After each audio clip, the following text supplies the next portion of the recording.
I've blabbed enough. Let's bring on Jonathan. So I was watching a video, a podcast. I was listening and then watched it on YouTube later as well. The Gecko Exchange podcast, and Jonathan Leming was on there. And actually, before even that, I saw a post on Facebook where Jonathan said something. The post was, "How about these animals? Naultinus, are they in the hobby? No, they're not in the hobby. No, they can't bring them in. There are special permits and this and that." And Jonathan came on and said, "I've got them." And that was interesting. So I watched the Gecko Exchange podcast, and oh my gosh, the information that he has gathered on these animals. He's kept a lot of animals in the past, grown his experience, put himself in a position to do a lot of research, folks, and obtained some of these phenomenal animals. How about that? They're gorgeous. Is that crazy? The green gecko? Wait until you hear about these animals. Let's bring on Jonathan Leming, and he can talk through the whole process. Jonathan, how are you doing tonight? I am wonderful, thank you. Well, I didn't go 10 minutes, so I kept it at 7. But still, I appreciate that. How did I do with my? Viewers. Yeah, so did the viewers. How did I do with my pronunciation? Am I off? It's Naultinus. Naultinus. So, folks, this is, I've said it over and over again. It's not at the top of my wish list simply because I don't have it on my wish list because I feel I'm not ready for them. Now, Jonathan prepared himself for years researching these animals, so he was ready to go with the animals when they became available. And I tell you what, folks, these don't become available. You can't go on Morph Market. You can't go on King Snake. You can't go on Fauna Classified. You cannot go on Facebook and ever see a post for these guys being available. And if you do, stop and question and ask somebody, is this for real? What's going on here? And I've been caught. I wasn't caught, but I've been stopped a couple of times by situations where they were made available to me, and I didn't pull the trigger simply because I didn't. Things just didn't work out. I'll say it like that. Tell us about let's back up a second. I wanted to start with this animal, but let's back up a second. Tell us about yourself. Give us an elevator pitch on Jonathan, and tell us a little bit about yourself in the hobby, how you've developed to the point where you're working with these animals. Sure, yeah. So my name's Jonathan. I live in the Northeast. I live in the Boston area, and I moved out here about 10 years ago now from the Midwest, from Omaha, Nebraska. I have 3 children that are now growing, and I got in the hobby probably around 2000. Well, my kids had leopard geckos in the early 2000s, and then I really started to get into it in about 2015, and I got into a bunch of knobtails and stuff like that. And then I was able to get aspers, albino pilibranus, stellatus. I had all those, and then life changed unexpectedly, and I had to sell everything. And then in about 2021, I got a pair of Australian chameleon geckos. I got Stropharis elderi, several pairs of elderi, and then I got some pilibranus again. And I had them for a while until I decided to, where all the stars aligned, where I could make this possible to do the Naultinus. Because the thing with the Naultinus is you're right. It changes your life. It changes everybody in the house life. This is not just, oh, I can have the coolest gecko out there. I love everybody for saying that because they are fantastic. I mean, there is nothing, in my opinion, there's nothing better. However, there's a lot of things that go along with that. I started researching in 2015. I started reaching out to people in 2015, and I got to become very close with somebody that him and his partner is now my mentor. Okay. And they were able to help me along the way, but it was several years. to do this. And it was several research of talking to people, really thinking, okay, if I'm going to do this, what is it going to look like? You can't just bring them in the house and it's all set. You just can't do that. And the reason for that, and I'll let everybody know, the reason for that is because they really need to be outside. Okay. Now, if you live in the Midwest where it's super humid and it's 100 degrees for weeks at a time, that's not going to work for you. That's just not going to work for them. But if you live in the area where I live 2 miles from the ocean, where I get the sea breeze, the weather is more, mid 80s. It does get hot sometimes, and we'll talk about that later and what I do for that. But the weather is pretty stable where they can stay out from late May to hopefully early November here, and they can be outside because the temperatures allowed. Yeah, because the temperatures allowed that. But I did a lot of my research was what I am doing here, what I can control and what I can't control here. So the room I have that I'm sitting in right now is the cold room for the indoor season, and the indoor season looks like this. You have to adjust the time, of course, but you also have to have a ton of air movement. You have to have fans going, but you can't have it going all the time. You have them on for a couple hours, then off for an hour, and you have them on for a couple hours, and you have them off. You have to adjust the fans every so often to make sure that all aspects of that room is getting the air movement for them. They have to be in enclosed enclosures that are heavily densulated with plants. They have to, you have to have high humidity in the winter. Now that was something for me where I was like, okay, how am I going to do that when the temperature is 40 degrees in the room? How am I going to do that? So what I did was I got temperature sensors and I spent months with the window cracked, the window open, fans going, I really dialed in and said, okay, is this going to be feasible for these animals? Because if it's not, then I'm not going to do it. The money aside, I'm not going to put animals into a situation where they can't thrive. And I'm just not going to do that. So I dug deep and I did it. And I was talking to my people overseas and we came to the conclusion that we can do it. I can do it. And it took a lot of planning and a lot of watching temperatures, watching humidity, watching air movement. I've gotten to the point where I got an air movement tool. I do. I got humidity and temperature sensors. I got an air movement tool. I got all state of the art mist system. I got a mist system from Ryan who builds systems where it's like I got 5 or 6 different zones where I can have 5 or 6 different animals going in different mist cycles, and it's all app controlled. I spent an exorbitant amount of money on the setup because for me personally, I was not going to let any rock unturned. You know what I mean? If I'm going to invest, I'm going to invest, and it doesn't matter how much money because I want to give them the best opportunity to survive and thrive with me. So that's kind of it in a nutshell. But it was a tremendous amount of data that I looked through because what I was doing was I was referencing from what my friends were telling me, referencing what the books and all the literature was telling me, and then what was real, what was happening at my house.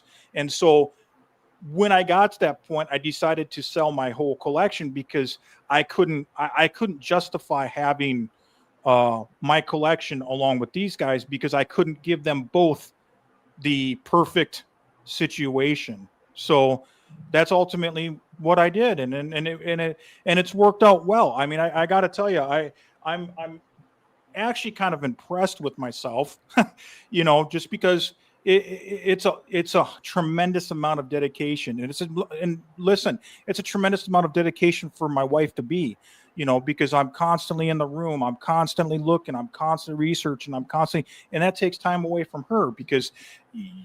So like I said earlier, when it changes your whole life, it literally changes your whole life. And if you can't give them what I'm talking about, in my opinion, then it's something that you really should dig deep before you invest in something like that, because they deserve the best, folks, because they are just wonderful species. There's nothing like them. They are just, they are just a complete pleasure to keep.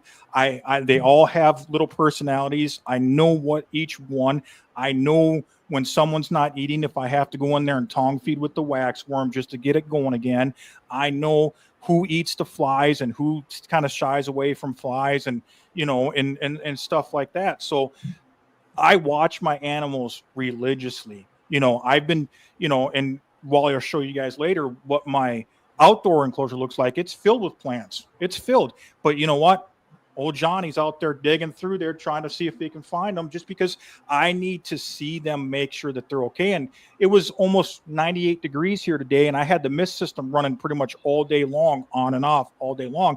And I went through one enclosure before I came on tonight, and two of the male, one of the males and females were hanging out in one of the bushes together, all just all in the moisture and just happy as a lark, So it's and one thing too, we can talk more about this later, was the amount of basking that they do, and mine haven't really basked so much yet outside, because they've only been outside for about a week, and that was more me trying to get their enclosures perfected the way that I felt that it was safe enough for them. And trust me, I worked hard on that, and we'll show you some pictures later. But what I did with the outdoors enclosures is I took everything what New Zealand people were doing, and I completely mimicked what they were doing, all the way down to the type of screen mesh. And the reason why I did that was because A, they were recommending it, and B, it protects them. It keeps them away from rats, it keeps them away from rodents, it keeps the cats out of there, and it keeps them safe. And I had and stainless steel mesh does that, and so I ordered a bunch of stainless steel, and I built all my enclosures by hand. And I'll tell you, there was a lot of blood, sweat, and tears, and some swearing, but I got it done, and I'm very proud of them, because it was months of me doing them, and it was a ton of money. I spent probably way more than anybody has ever had on an enclosure. But my plants, it has a raised bed garden for the plants, so the plants can thrive. It's got plenty of plants. It's got plenty of sphagnum moss, about 4 or 5 inches. And it's completely moist at all times, so they can go down in there and burrow when it gets hot like this. And it's got a bunch of cork tube hides in there, different sizes. One thing I found in New Zealand was that they were using bamboo tubes, bigger bamboo that were hollowed out. So guess what? Jonathan talked to a buddy and said, "Hey," I said, "Where did you get those bamboos?" And he goes, "Because he's got some Leonatus, Europlatus, Urlanus." And I said, "Where did you get those, man?" He's like, "Oh man, I got several big pieces." I said, "I'll send them to you." I'm like, "Fantastic. I will put them to use." And guess what? All of them are in the enclosures at different spots for microhabitats for them, so they can, if they want to bask, or if they want to hide, or if they want to feel tight and safe completely, they can go in there and do that. If they don't want to, and they want to be in moist sphagnum moss, they can go in the cork tubes. I stuffed all the cork tubes with sphagnum moss so they could feel comfortable and safe and secure, and that's a great point. I don't think people do that enough. I don't do that. I provide a moist hide. I said the word moist. I provide a damper hide that gives them that opportunity to find and hydrate. But I've never done the sphagnum moss in tubes. We're going to, Angie is asking about questions about your outside enclosures. I have not done these animals justice at all. We're going to come back to the points. I don't want to interrupt you at all, because I don't want to lose the train of thought. But if for the viewers that don't know about these animals, tell us why. Why are you keeping these animals? Why is this at the top of every gecko keeper's list? What's so special about this animal? Because there's nothing like it. They're beautiful. They have great, you see them. They're very display type. The females especially, they go nuts when you put flies in there. They go absolutely berserks. Or I'll stick a tongue in there for a waxworm. And again, I don't feed them waxworms very often, but when I do, they're coming right to the front of the enclosure, and they chomp at, I mean, it's like ridiculous. Boom.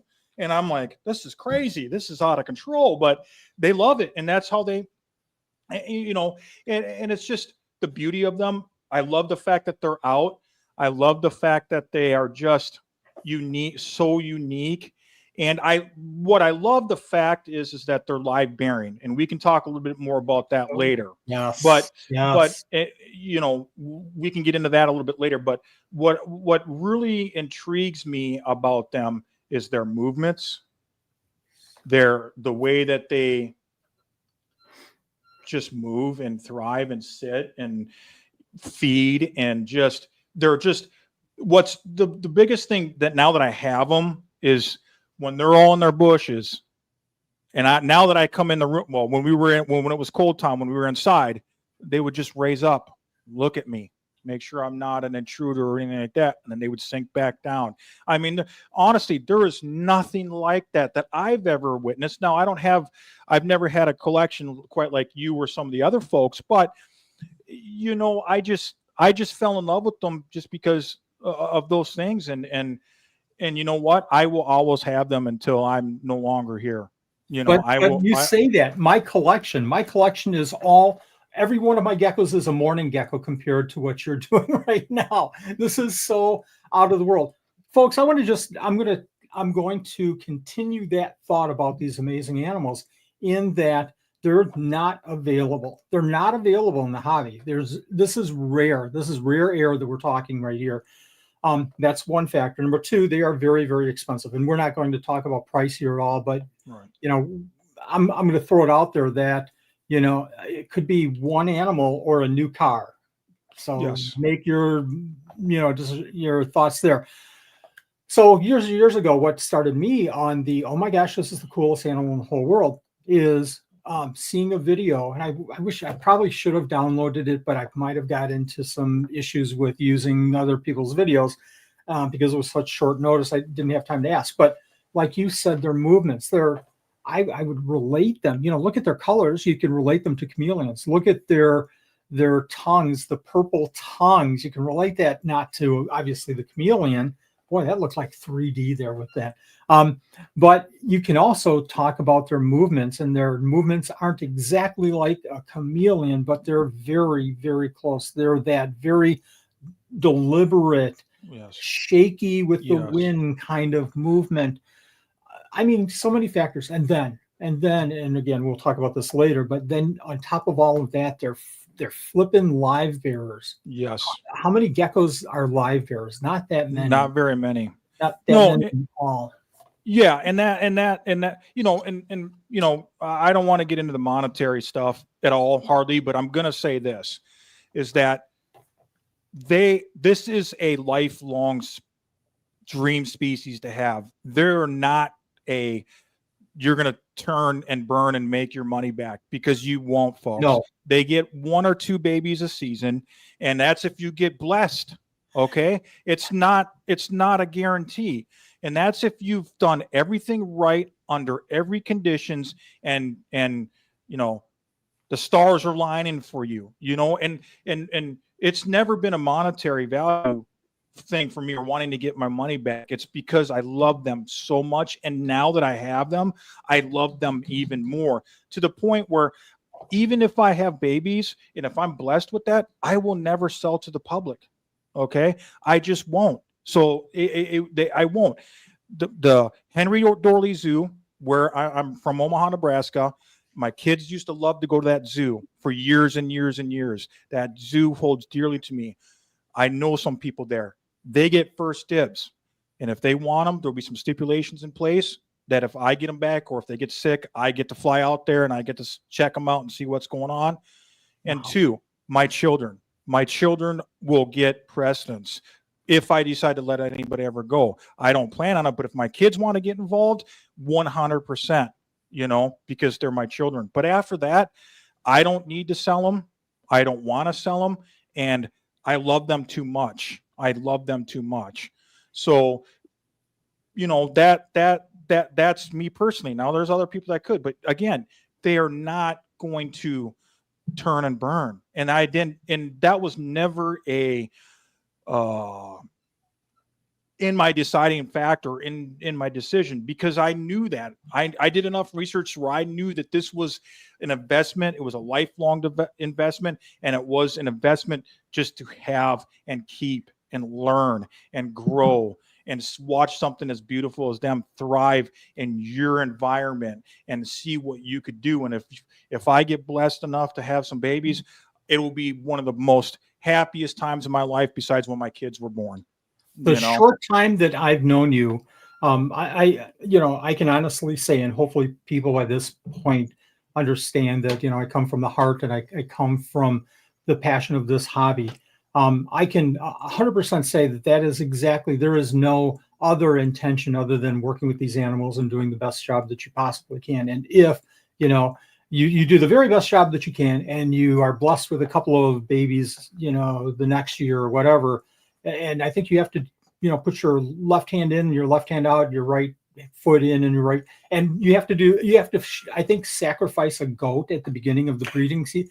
All of this strange, whatever you can do, if you do get them, I can 100% understand and appreciate the fact that you want to move this whole project forward by offering to a zoo. That is so cool. Yeah. And that was one of the things that I thought about early on in this, not early on, but early on when I knew that this was going to be a real possibility for me and everything had lined up for me. I sat and thought and meditated very long time. And I said, you know what? There's nothing better than giving back. There's nothing better. And what a place to give to is the place that my children love and have wonderful memories. And the thing is I know people there, and I know what they do with their animals, and I know how they care, and I know that I could trust them. Because another thing is trust, folks. For me personally, it's a trust factor, because I know what it takes. The dedication and the hard work I'm talking about. There's a lot for me left to learn. There's a lot more people that are way more experts than me and that are really true pioneers of this breed overseas. And my mentor and his partner, they know so much more and they've spent so many more years. But what I'm talking about is I know the amount of how it takes to think and to really try hard, so, the indoor keeping has been very successful here. But what I did was I have a large window that I kept open or cracked based on when it was 20, 30 degrees outside, somewhat colder. I had the fans going on and off on a Wi-Fi plug, and I had a Wi-Fi humidifier. And so I set that humidifier up, and so I could keep the humidity above 65 to 70% in the room. Now, that's a lot in the wintertime, folks. I mean, in the Midwest, it would almost be impossible to do that. You'd have to have like 3 or 4 humidifiers. And I know that for a fact because I've lived there. I grew up there. So there's things like that you have to think about. And if you can do it, in my opinion, there's no better gecko in the world. But these are the things I'm just sharing. These are the things that I had to think about and really honestly evaluate before I decided to take this commitment, so. We're going to jump into their care here, Nanette. It looked like we had a question. I'm going to mention that if you don't jump in with Jonathan, you will not get your questions answered because he will talk just like me. He'll talk and talk because he has such a, above board passion for these animals and I think for the hobby. So go ahead and jump in. I love this hobby. My question was, what got you interested in this in the first place? Where was the exposure that made you want to keep this animal? So I saw now mine are Naultinus elegans. I have all Naultinus elegans, okay? But I saw in about the 1998, 1999, I saw a book and it had a gray eye in there. And I was like, holy moly, what do we have here, folks? And I was just so enamored with that gecko. And I was like, man, maybe someday I could have something like that. And just over the years, I just started, researching and kind of just from afar, when you'd see him on Facebook or you'd see him, and back then it was still magazines and books and stuff like that. So, I really didn't dial in until I got my Australian species, and I started talking to people about the Naultinus then. But again, it was still there was a lot of rumors. There was a lot of, and again, I never got into those because A, I don't believe 50% of the rumors, and B, we're not being told the truth anyway. So why even go into that, and so I probably in 2019, 2020, I just said, you know what? I'm gonna try hard for this. I am gonna start talking to the right people and do the right thing, and I'm gonna try, and I'm gonna work hard, and until somebody tells me no, and tells me it's not gonna happen. People that really know, I'm talking people that are, that make these decisions, and but that group is only a handful of people, 4, 5 people. What do you think? There's not that many people that have worked with this animal, and not that many people that have worked. Let me clarify that and qualify it. There's not that many people that have worked long term with groups of these animals. I've seen a few times. We have a fellow here in Wisconsin that has one or had one. Maybe he doesn't anymore, but that's one. And that, I know he had it for about a year, and I don't know if he has it anymore. That's short term. So there's only a very, very, very, very few that have that additional experience. Correct. Yeah. Yes. So and again, you have to build relationships with these people. You can't just can't go in and say, hey, I see you got gray eye. How much you want? If you go in with an attitude like that, you're not going to get anywhere, and so I really spent a lot of time talking with people and building relationships and building trust with people, because A, that's who I am, and B, I feel that that's the honest and fair way and right way to go about it, because ultimately at the end of the day, whether you live in Japan or whether you live in the United States or whether you live in Europe, we're all into this together. Everybody's got different laws. Everybody's got different things. But you know what? If something happens in Europe that has an effect in the United States, vice versa. If something happens in the United States, it could happen overseas, and it could have an effect on them overseas. So we are ultimately all into this together. And I try to hold myself with a ton of integrity and a ton of pride and a ton of respect for people that have been doing it 10 times longer than I have, because I respect that. I care about that, because those are the people that I trust and I want to learn from. I want to get as much knowledge from them as possible. And they're giving me their time. Time is money these days, guys. Time is valuable because everybody's lives are busy. So, when people are giving me their time and their energy, I am nothing but thankful and gracious and humbled by that, because it can be difficult to talk to somebody on the line for a couple hours about this, and can kind of probably get redundant, because for me, I'm a hypochondriac, and my mentor, I'm sure he gets a little, frustrated a little bit at times, because I might ask the same question, or I might ask it differently, but you know what? I have built such a good relationship with him that he spends the time with me when he knows that he needs to spend the time most with me. And then when there's times where he knows he doesn't have to, he answers the question, and we, how's your wife? How are you doing? How's the geckos? And then we're done for a few days. But we've built that relationship over time. And that's what it's all about, guys. That's the biggest thing I can tell you. The geckos aside, the biggest thing is anything that you want to do, you can. Anything that you want to do, but relationships will rule everything. We advocate this, and people, you viewers are so patient with me, because I'll say this every show. Talk to 3 people. Talk to 3 people. Go to Google. Do your Google, Scholar. Do your research. Do the environment and the temperatures, humidity. But talk to 3 people, and then don't take exactly what they're saying. Then you have to, balance to your environment, because up in the Midwest during the winter, Boston probably the same. It gets bone dry here. So I'm going to be different than somebody in California. That's going to be different than somebody in Colorado. But you're spot on with this whole presentation that we do here, and that is talk and develop and network and build relationships. I have a comment here, and then I want to talk about their care. Angie is asking, are they I think I lost her Are they comment. handleable? Go ahead, Nanette. Or are they really, really fast? Are they fast? Are they handleable? They're super fast and they're not handleable. I mean, they are, but I don't handle them hardly at all. Here's the only times if I feel that if a gecko hasn't eaten in like a week or a week and a half, or I haven't seen it in a week and a half.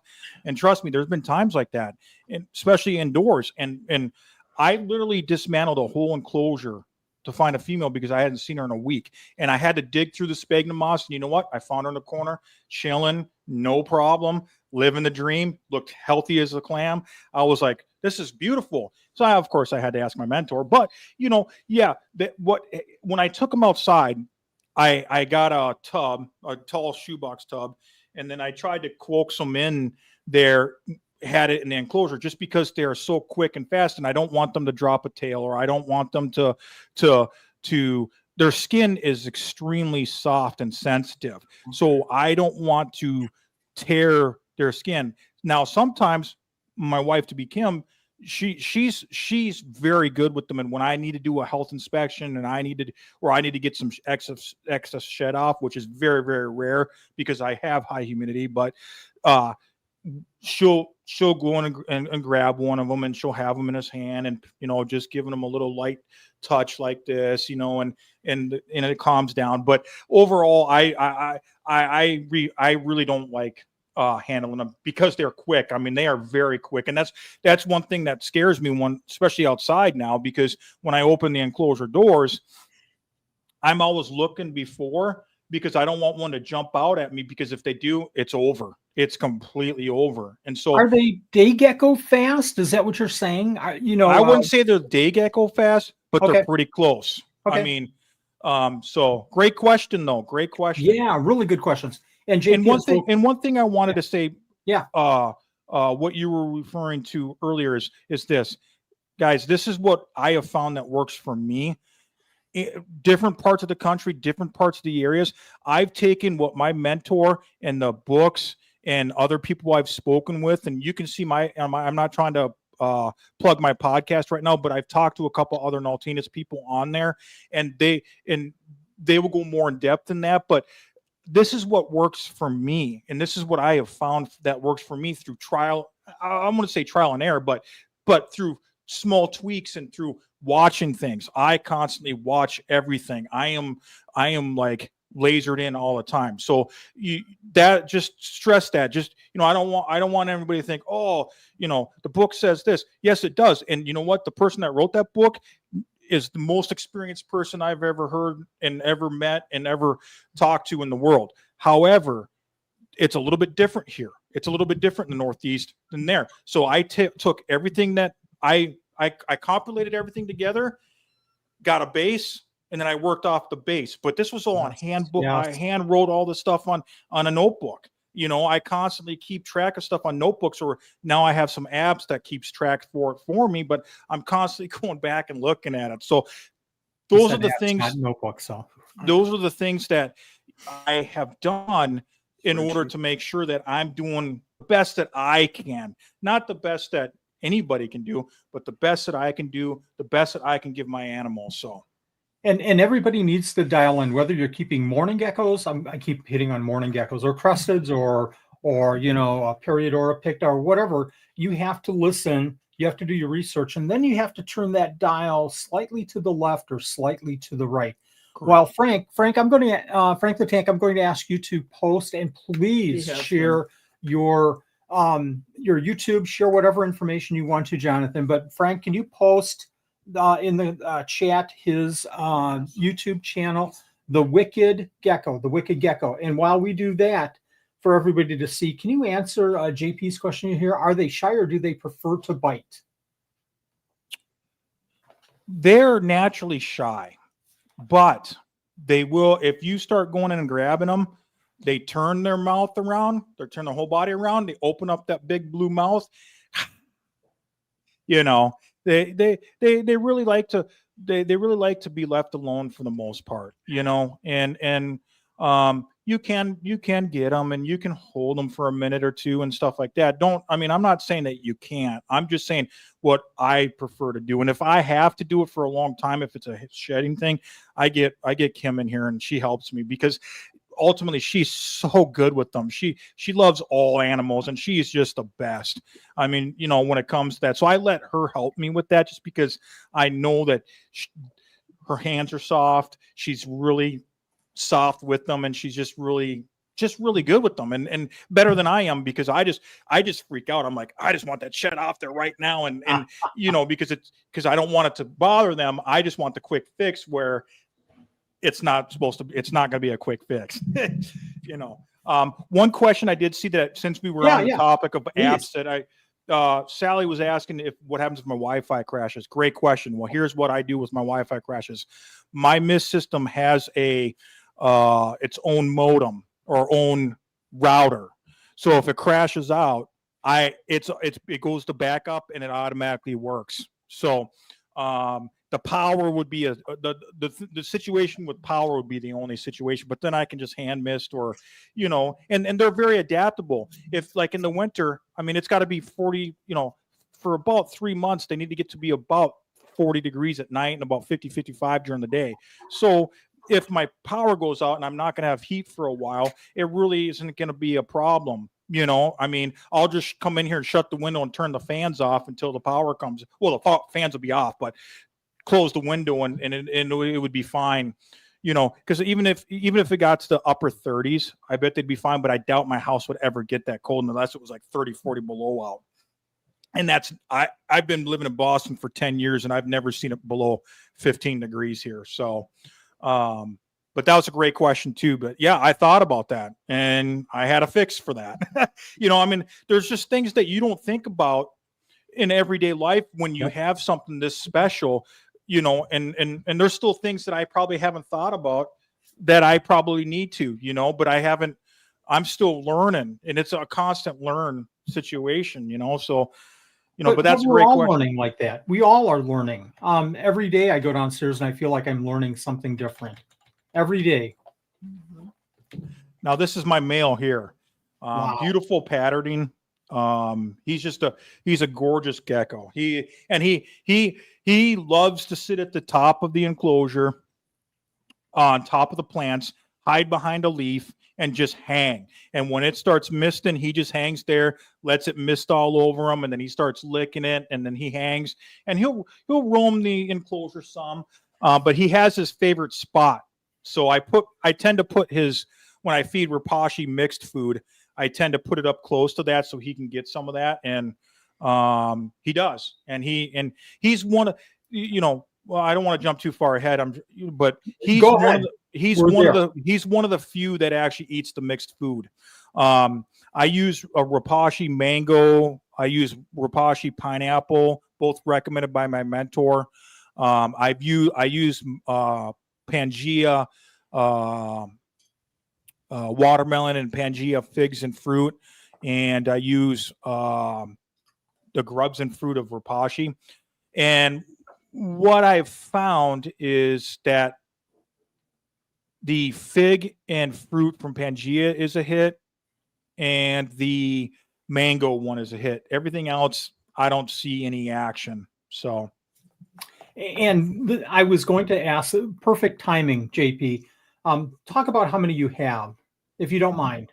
I have several. Cool. I can just tell you that I have several, and so it's not over yet. So cool. What that tells me is that this isn't I'm going to go back to it, folks. I'm going to go back to it because this is such an important point. This is not one animal that I've had for a year.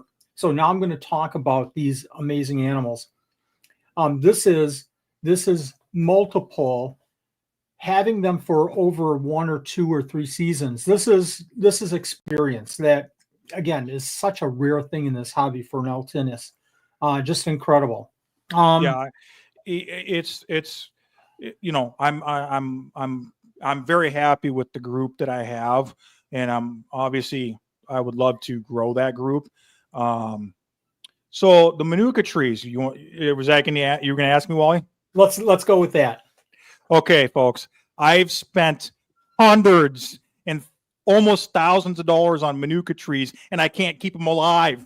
I cannot keep them alive. I just bought 2 more because I was like, I'm going to put them outside in the enclosures. This is going to be great. I can't wait. And guess what?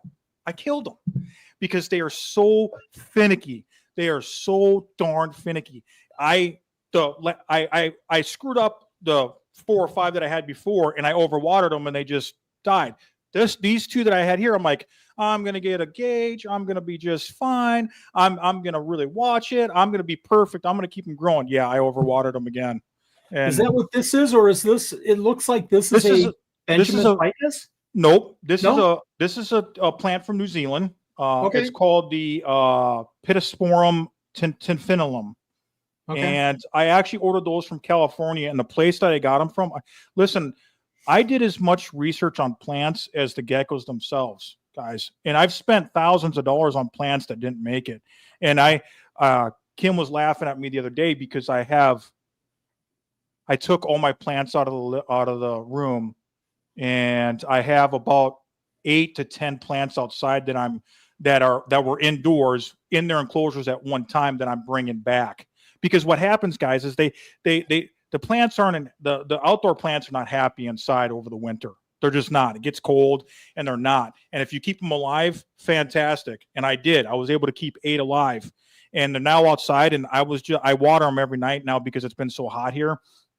And there's new growth on them. In a week's time, there's new growth on them. They look very healthy and happy. And then underneath my enclosures here is where I have my grow lights. So I put the plants that I'm not using in the winter, I put them under the grow lights, and I keep them watered so they have at least some light. And then I change them out every so often in the gecko's enclosure, probably every 3 months. I'll change them out so they're constantly doing that. So I use the Pittosporum tinfinilum. I use Copstroma reopens. I'm using Boston ferns outside, and then I'm using the bottle brush bush. And I'll tell you, they love those. And so majority of the plants that are outside right now are Pittosporum and tinfinilum, and then the bottle brush bushes. And I'm hoping that I can bring them back because they love them. And how I view is how I know that they can love them is when they found their favorite perch. And they're always out. They're not in the cork tubes. They're not down in the sphagnum moss. They're always out, and they're always in those bushes, always high up, and they love them. And they're small leaved, which that's what their natural habitat is they're small. Like the person was asking earlier about the manuka tree. The manuka tree is very small leaves, and so that's why I got. I wanted to do New Zealand native plants as much as possible. And I did, and I couldn't get them to survive. So I found these Pittosporums, and they're fantastic. The geckos absolutely love them. And the bottle brush are from Australia, and close enough, right? Yeah. But but they really love them, and they were both recommended out of the book that the Naultinus book that both Nicholas and Herman wrote. So. I just but plants, you have to research them, and you have to, I'm telling you what, the geckos have been 10 times easier to take care of than the plants, guys. And honestly, plants are a pain in the buns, and that's what I've struggled with the most, honestly. So I'm hoping this next year when they come inside that I start with really solid plants because I've been able to grow them back, and then I can let them die back a little bit and then switch them out and keep doing the rotation every few months when they come inside. So, but outdoors is Boston fern, bottle brush, and then the Copstroma, which is a native New Zealand plant. Obviously the Boston fern is not, and then the bottle brush is a native Australian plant. And that takes special dedication. We've got a couple of questions coming in. I'm going to star them because I've been rationing pictures for some time now because I wanted you to talk. We talked a little bit about the plants, but let's talk about your enclosures. Yes, if you don't mind. Let's go ahead and jump right in there. All right. So indoor enclosures are all 18 by 8. Well, 1, 2, 3. So I have 3 18 by 18 by 36 zoo meds. And then I got the two silver Chinese that are 18, well, almost 18 by 18 by 31. Okay. And I changed all the mesh out on the Chinese ones because they had all white mesh. And I changed those to all stainless steel mesh in case I needed to use them for outside. All right. But these were all hand built by me. And I made them. And it's all stainless steel mesh. And so you can see in the front here on the left, like the far left enclosure, the far left plant, that the one right, yeah, the ones that are in the front, that's the Boston fern, recommended by my mentor, and they love it. And then in the back, you can't see right now, but that's the Copsroma. And then on the right, you can see more on the right in the middle one. That is the bottle brush bush that on the right there. That, yep, exactly. Okay. That's the bottle brush bush, and they have some growing to do, but they're doing great. And I did keep the the Copsroma and the bottle brush are built. They are planted into the garden bed. The Boston fern I kept in a pot. Because I couldn't fit them in there. I couldn't fit it in the ground, and I felt like the other ones wouldn't grow because the roots were pretty thick and pretty spread out on the other two, and I didn't want to cause a problem. Plus, I can, I'm sorry. Go ahead. Plus, I can remove them easily. So my goal is this: if I have to remove those plants, I'm going to bring a big tub up, a big clear tub, and I'm going to put the plant in it right away, and then I'm going to cover it. So if there's any geckos in there, they're not going to escape. And then I'll be able to, move around and do whatever I need to do in the enclosures. That'll be very rare, but that's my plan for that, just so I don't lose anybody. Talk about the other I hate to say decorations, but talk about the other elements in the enclosures. Yeah, so I decided to go with the mist heads straight down.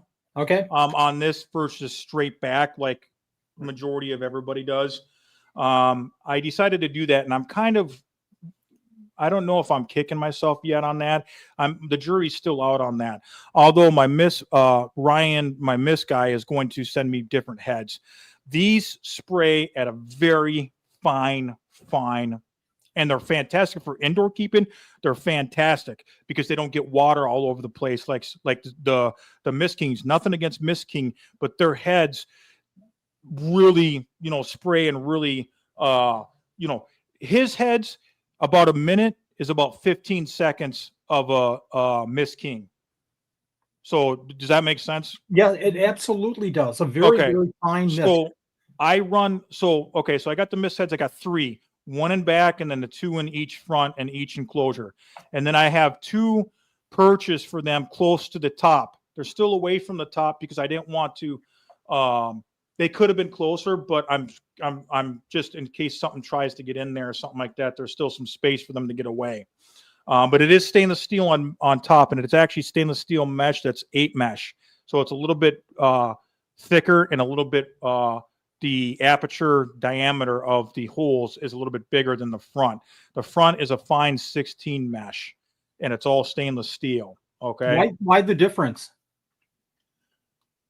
Because I ran out of 16 mesh and I had 8. Here, I thought you were going to say from the angle of the sun in Boston during the.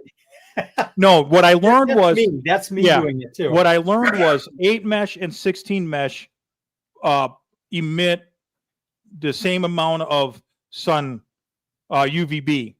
So somebody in New Zealand did a test, and I watched the video, and he had one enclosure had all 16 mesh, one had all 8 mesh, and the readings were identical with what amount of UVB was going in. And I said, you know what? That's cool. So originally I was going to use 8 mesh all the way around, but then I was like, you can't see anything. You can't see inside it. So I'm like, okay, I'm going to use 16 mesh. Well, I'll tell you, 16 mesh is very difficult to work with, very.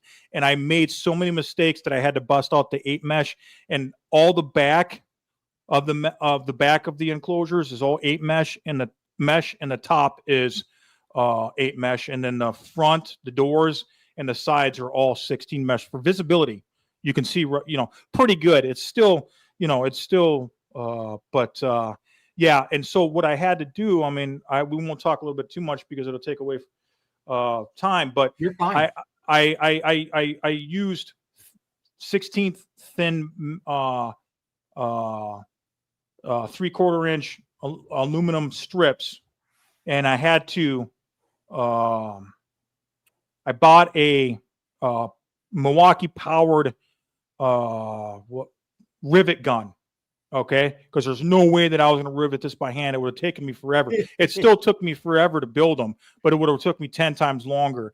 So I got one of those, and so the sides and the inside of the front door, it's all got thin 16th thick, and then the diameter or the width is 3/4 inch, and it's all on top of the mesh, and then it's riveted in. And I followed that because I saw the New Zealanders do that. And I'm like, that's cool. And that works for them. It's got to work here. If it works for them, it's got to work here. So that was my whole thought process. So that's why I did what I did. I was too scared, to be honest with you, Wally, I was too scared to put even my stainless steel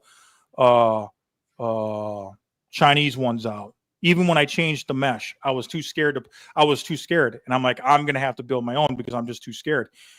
Nothing can happen to these guys. Now that I've had them and now that I've had them for, almost close to a year now, I would feel comfortable. I would feel comfortable putting the stainless steel ones that I've changed out onto the Chinese enclosure. Now I would feel comfortable putting those out. Before I didn't know, but now I would feel comfortable. So exactly. Sally is asking, well, let me ask. I missed what brand mist head systems are you using, and I'm going to ask you, to answer that.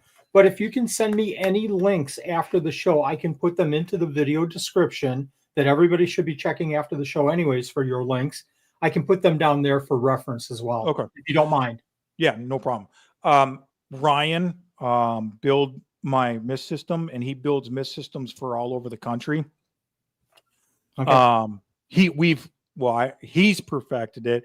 I've just been one of the guys that says, hey, I want the latest and greatest. So we've changed my mist system 3 times. So now I have the latest updated version of what he has. And if you want to talk to him, reach out to Wally or myself on social media, and I can get you in contact with him. He would rather going through me because he knows that I'm the one that has said something.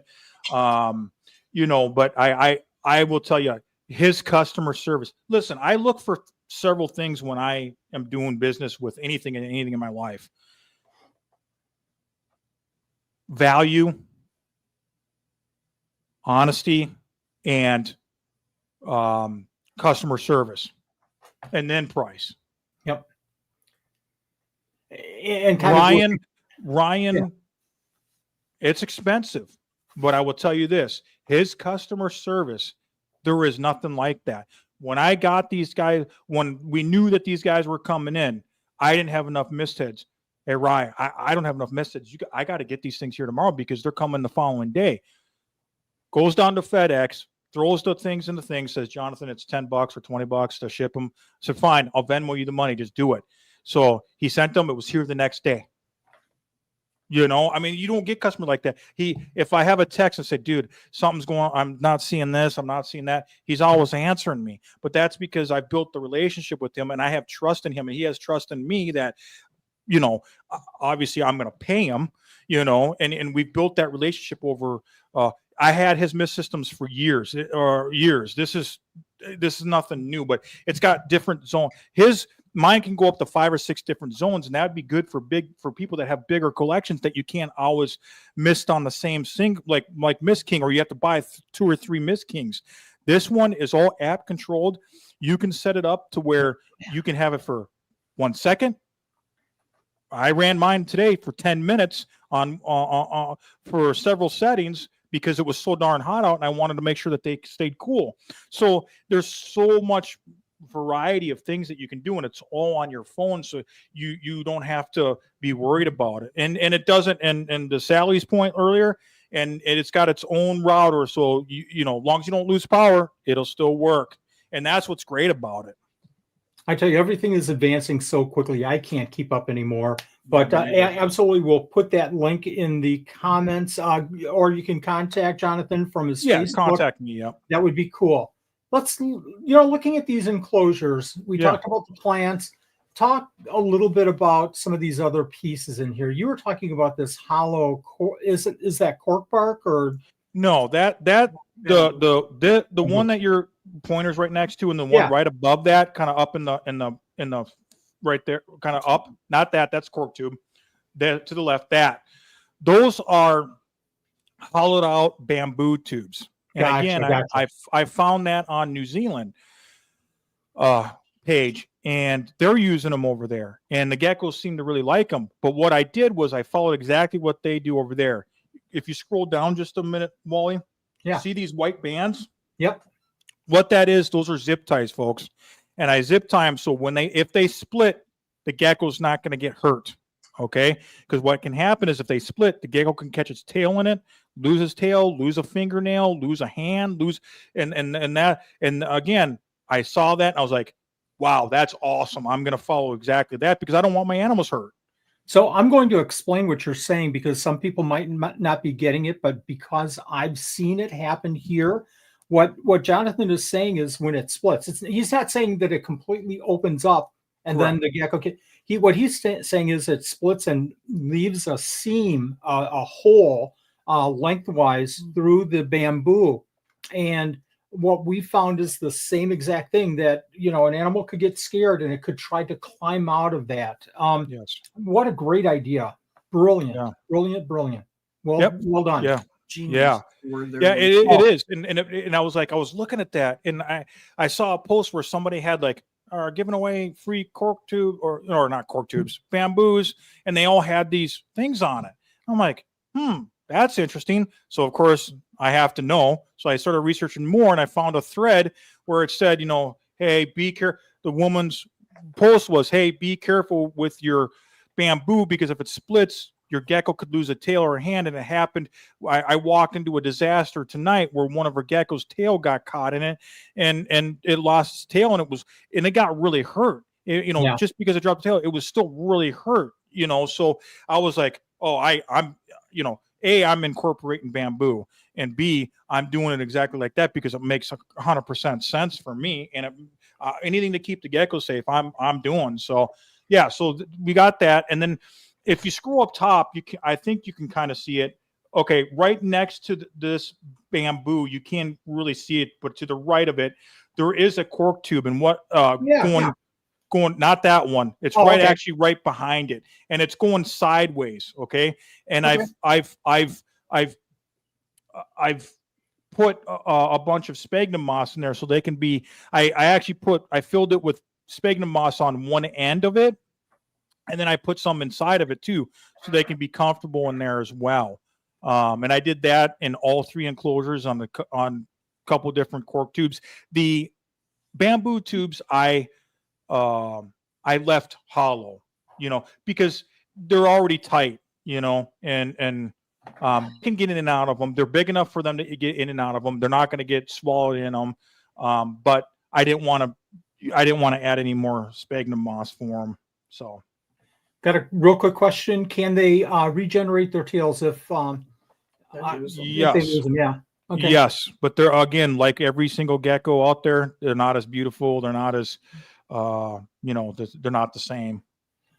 I've never seen one, but I've been told by my mentor and my other close friends that they can, and they've seen it happen, and it's not as pretty as the original. Makes sense. Here we see a couple of branches going across. What are these for? And it sounds obvious, the answer sounds obvious, but the reason I'm asking is, where do you find your animals in the morning, in the afternoon, in the evening? Do they regulate themselves to the sun, to the misting? What are your thoughts on that? Yeah. So the two thing, I talked to my mentor a long time about that, and I'm doing it very similar to what he does. And what this does basically is allows the gecko to get that natural UVB and bask on the sun when it needs to. And if you can see, if you go to the top, Wally, real quick. You caught me taking a drink. That's all right. Sorry. See that white piece on top? Yeah. Okay. So what I designed this was, it's about almost half covered, not quite. And what I did, why I decided to do that, because I was talking with my mentor, and I said, well, what do you do when it gets extremely hot, and what do you do, when it rains a lot and stuff like that? And he goes, oh, I just cover half the top of the enclosures. I said, you know what? How would you feel if I just incorporated that all the time? Just because it rains a lot here, or it can change. I mean, it's New England. Weather changes in 5 minutes, like it does in the Midwest. Exactly. And he said, yeah, that's not a problem. So I incorporated that. I got a PVC, I think that's about 6 inches. No, it's about 8 inches. Excuse me. It's an 8-inch PVC tube or piece. I cut it down, and I attached it to the top of the enclosure. It is about 3/4 inch thick, so I know that it will protect them. And so back to what you were asking about the different pieces. So if they want to get into the shade, but they want to be out spread out, they can do that. If they want to be out in the sun, they can do that. If they want to be hidden or down in the bushes, they got plenty of bushes. If they want to be down in the sphagnum moss tube, they can do that. If they want to be down in the wet, moist sphagnum down at the bottom, they can do that, because there's 4 or 5 inches of that. So I've really given them a microclimate ways to thrive, and that was a lot of my design. 99% of the design was from my mentor and from what the people in New Zealand were doing, especially for the outdoors, because there's nobody better that knows outdoor keeping, because honestly, they keep theirs out. I've heard and I've read some of them keep them out year round. Now, some of them have to bring them inside because it does get cold in New Zealand, but some of them keep them year round outside, and they're able to do that. So, so I wanted to really listen to them and really do, at least their guidelines, and then build it based on how I have here for temperature. So what's great about what's great about my deck is I get sun from about 6 in the morning until about 1:32 in the afternoon, and then it starts shading out. Is this okay? north facing? So it is facing no, it's facing, well, where does the sun rise? In the east? I can't. The sun rises in the east. So it's southeast. Okay, cool. So, cool. And I think that's important to give us a kind of a perspective of how much. So in the afternoon, they're probably not getting any sun at all. No, they're not. It's fully shaded in the afternoon. Yeah. Kind of, I don't want to say indirect, but they're getting the ambient lighting. Correct. This is huge.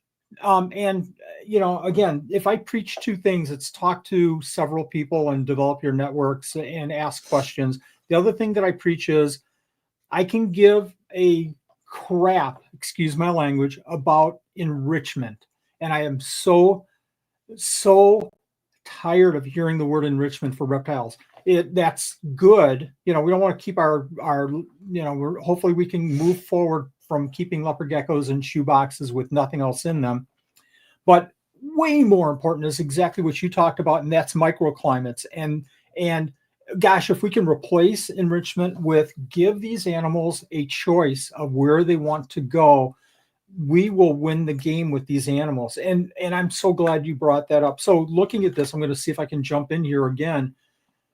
If they want shade, if they don't want shade, they come over here. If they want a little cooler, they come down here. If they don't want the light, they come into a tube. Yes. You've given them many choices here. Yes. Perfect. And they love the plants, guys. They love the plants. They love being in the plants. I'm just going to answer one quick question because Sally said, I think it's 1818 by 31. That's 2 of the indoor enclosures. The outdoor enclosures, I built these to 18 by 18 by 36. Okay. And then I have 3 18 by 18 by 36 zoom beds inside. Okay. That they go in the winter time. But the outdoors, I felt, again, I talked with my mentor, and I wanted to do it taller. And him and I talked about it for a very long time. And he was thinking 18 by 18 by 30, 31 the most. And I said, well, how about we go halvesies? Why don't we just do 18 by 18 by 36? And he says, great idea. So that was the conversation with him on that, because his whole point was this. Yes, you want to have microclimate 100%. Yes, you want to have, it fully planted, and you want to have the hide spots, and you want to have all that. But here's the deal. He goes, you want to be able to check on your animals. And if your enclosure is too big for them, it could pose a problem for you. And now that I've done it, I can see exactly now that I'm a week and a half into this outdoor keeping, I can see that being a potential problem, even at 18 by 18 by 36. They will thrive perfectly in an 18 by 18 by 31. I feel personally that a little bit more is necessary.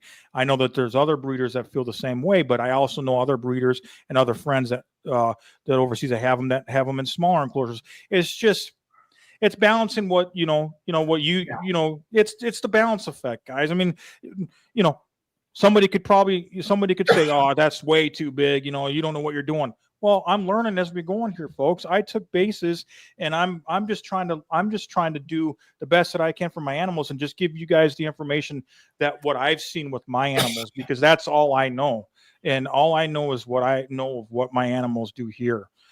We can only adjust. When we see something that looks like it should be changed, that could be done better. I recently changed over my Bavaria from bigger enclosures to smaller enclosures because I couldn't manage them, just because what you were saying, they were hiding all the time. Am I getting eggs? Are they okay? I don't know. They're always hiding. So I put them in smaller enclosures so I could manage them a little bit better. And I felt that compromise in size wasn't really minimizing their care requirements at all. So I made that decision, and I feel like they're doing much better now. You feel like you made the right decision? I feel like I made the right decision. Yeah. But like you said, everybody has to do what they want to do. They have to do for themselves. I'm going to jump over here real quick. Bear with me. Yeah. I'm going to see if I can go this direction. One thing I know that people want to probably know is about food. Mm-hmm. Yeah. And I was going to say, let's kind of touch on this, and let's let's talk about this. This is good. Too. This is good stuff here. This is my realm right here. So what we got here, guys, is this. So as you can see on the two right, Sally, those are the 18 by 18 by 31s, the silver ones on the right, the two that I was talking about. Now in this particular picture, I had the 16 by 16 by 30s here in the middle, the zoom eds, and then I had an 18 by 18 by 36. But as you could see, the plants were getting so big there in these that I had to get the 18 by 18 by 36s. So those were upgraded. But I wanted to show this picture, and there's a couple reasons why I wanted to show this picture. If you can zoom out, Wally. Yeah. See my plants at the bottom there? Yep. Okay. That was very early on. I doubled that underneath there. See the oscillating fan to the right? Yep. That's the oscillating fan that I have on a Wi-Fi plug. Now, to the right of the fan, you can't see it in this particular picture, but there's a huge window. You can see the corner of it right there. Yep. The window is about 54 inches wide. Wow. Okay. And there's a fan in that window blowing air in, and that's also on a Wi-Fi plug. Okay. And that's year round. Okay. Or not year round. That's in the winter time when they're inside. Okay. And I adjust that I adjust the speeds, and I adjust the amount of time that they come on based on what the temperature is going to be outside that day or that week, or, and I play around with it. But there's two things that you can, and I've said this before in another podcast, there's two things that ultimately, when you open that door in my room, humidity and air movement. You can feel them. You can feel it. And then you look over to the left when I walk in the door, and you look over to the left and you see everybody out. You feel pretty confident you're doing something right. There you go. You know you what go. I mean? So, but yeah, these are my indoor enclosures here. Very similar to the outdoor ones, except they only have one plant in them. You see a couple cork tubes in the back, and then the basking branch. I only have one in each enclosure. You can see to the silver ones is probably easier to see because I kind of hit them in the other ones. But you can see there. So I do use UVB in the wintertime. Okay. I'm using Arcadia, all Arcadia luminized lighting.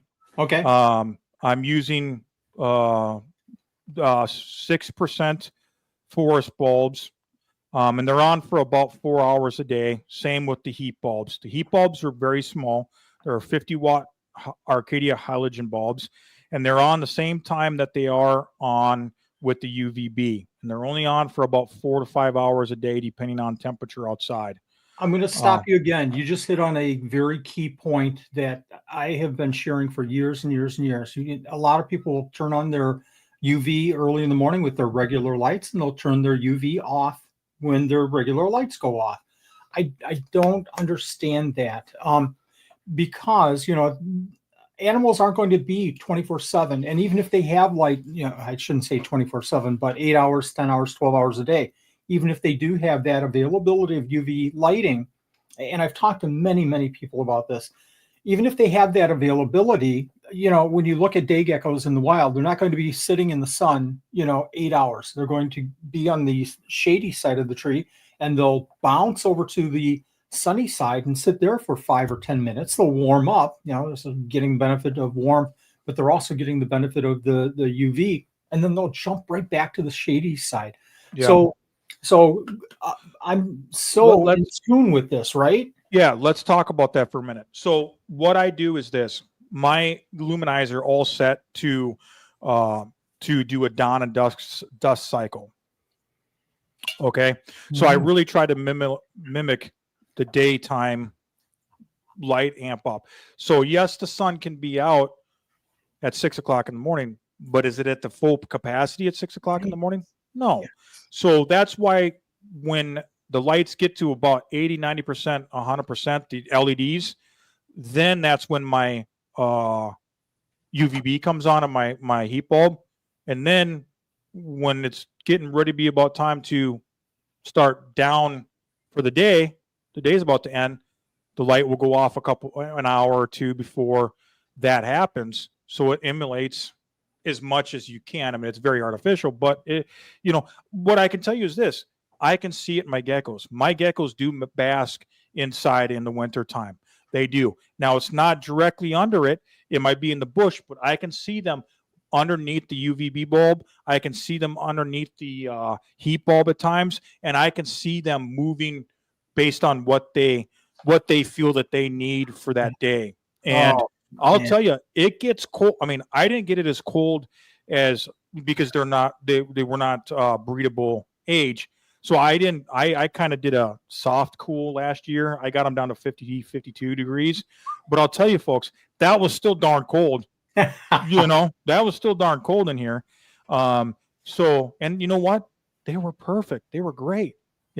You could see them slow down some, but they still ate once or twice a week. They still, they were still out basking and still doing some things, and they were still, they were still active enough, but what I'm being told is when you get into that 40 mark for a few months at a time and hitting only 50, 55 during the day, you're going to see a real slowdown in your animal and a real hibernation with the gecko. And I'm very excited about that because it's something else that I get to learn about them, because I didn't really see 100% of that because the temperature just wasn't cold enough. And I didn't do it as long. I only did it for like 2-3 months, 2 months. So off of that, folks, when you get your Naultinus, make sure that you have a refrigerator in place too as part of your accessory so that you can put your animals in the refrigerator for a couple, 3.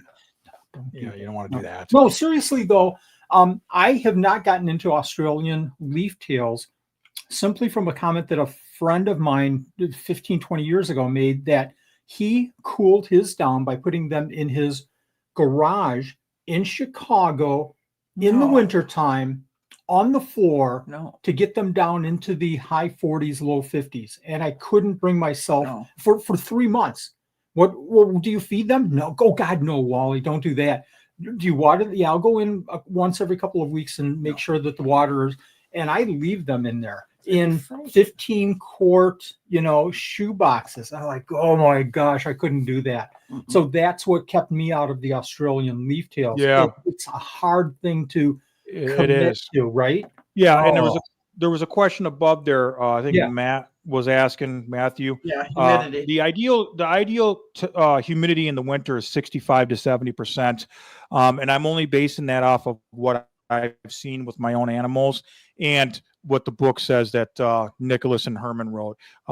Nicholas specifically states 65% above is really the sweet spot, and I can tell you with my own eyes, I 100% agree with him, and he's got decades more experience than I do. But 65 to 70, I do let it go.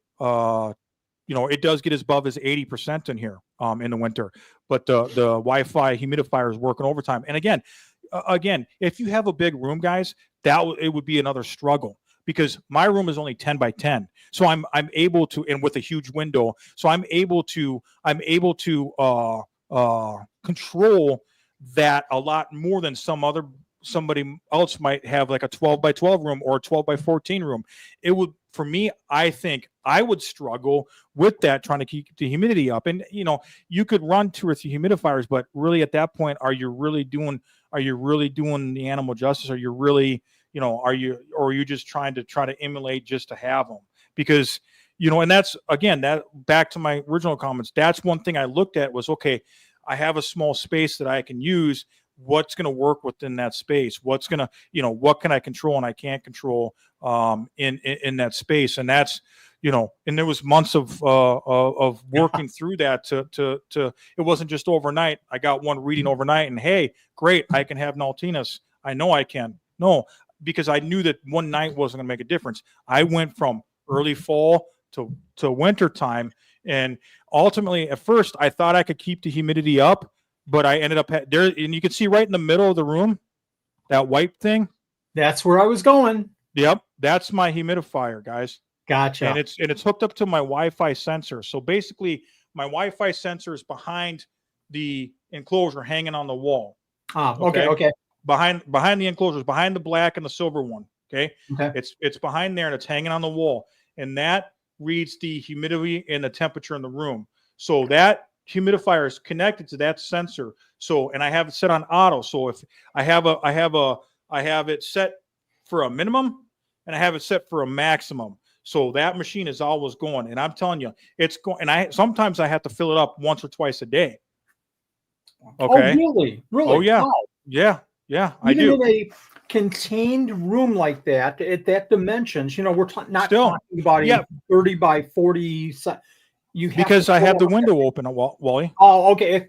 I got you now. Because I have to have the window cracked, and I have and it's cracked based on what the temperature is outside, and I have fans going because they need the air movement. So yeah, it's again, that's another thing that you constantly have to wash. You can't, you could let it's not going to be detrimental. Like my mentor said, you let it drop below 60, 55% humidity for 1-3 hours increment. It's not going to be detrimental to them, but days, weeks, that's going to be, that could potentially be detrimental. And I don't know that, really anybody knows that, but I'll kind of respectfully challenge that. I'll say that you can look it up on, sites, New Zealand's temperatures. And the reason I'm saying this is that, an island that size is far different than if we go into,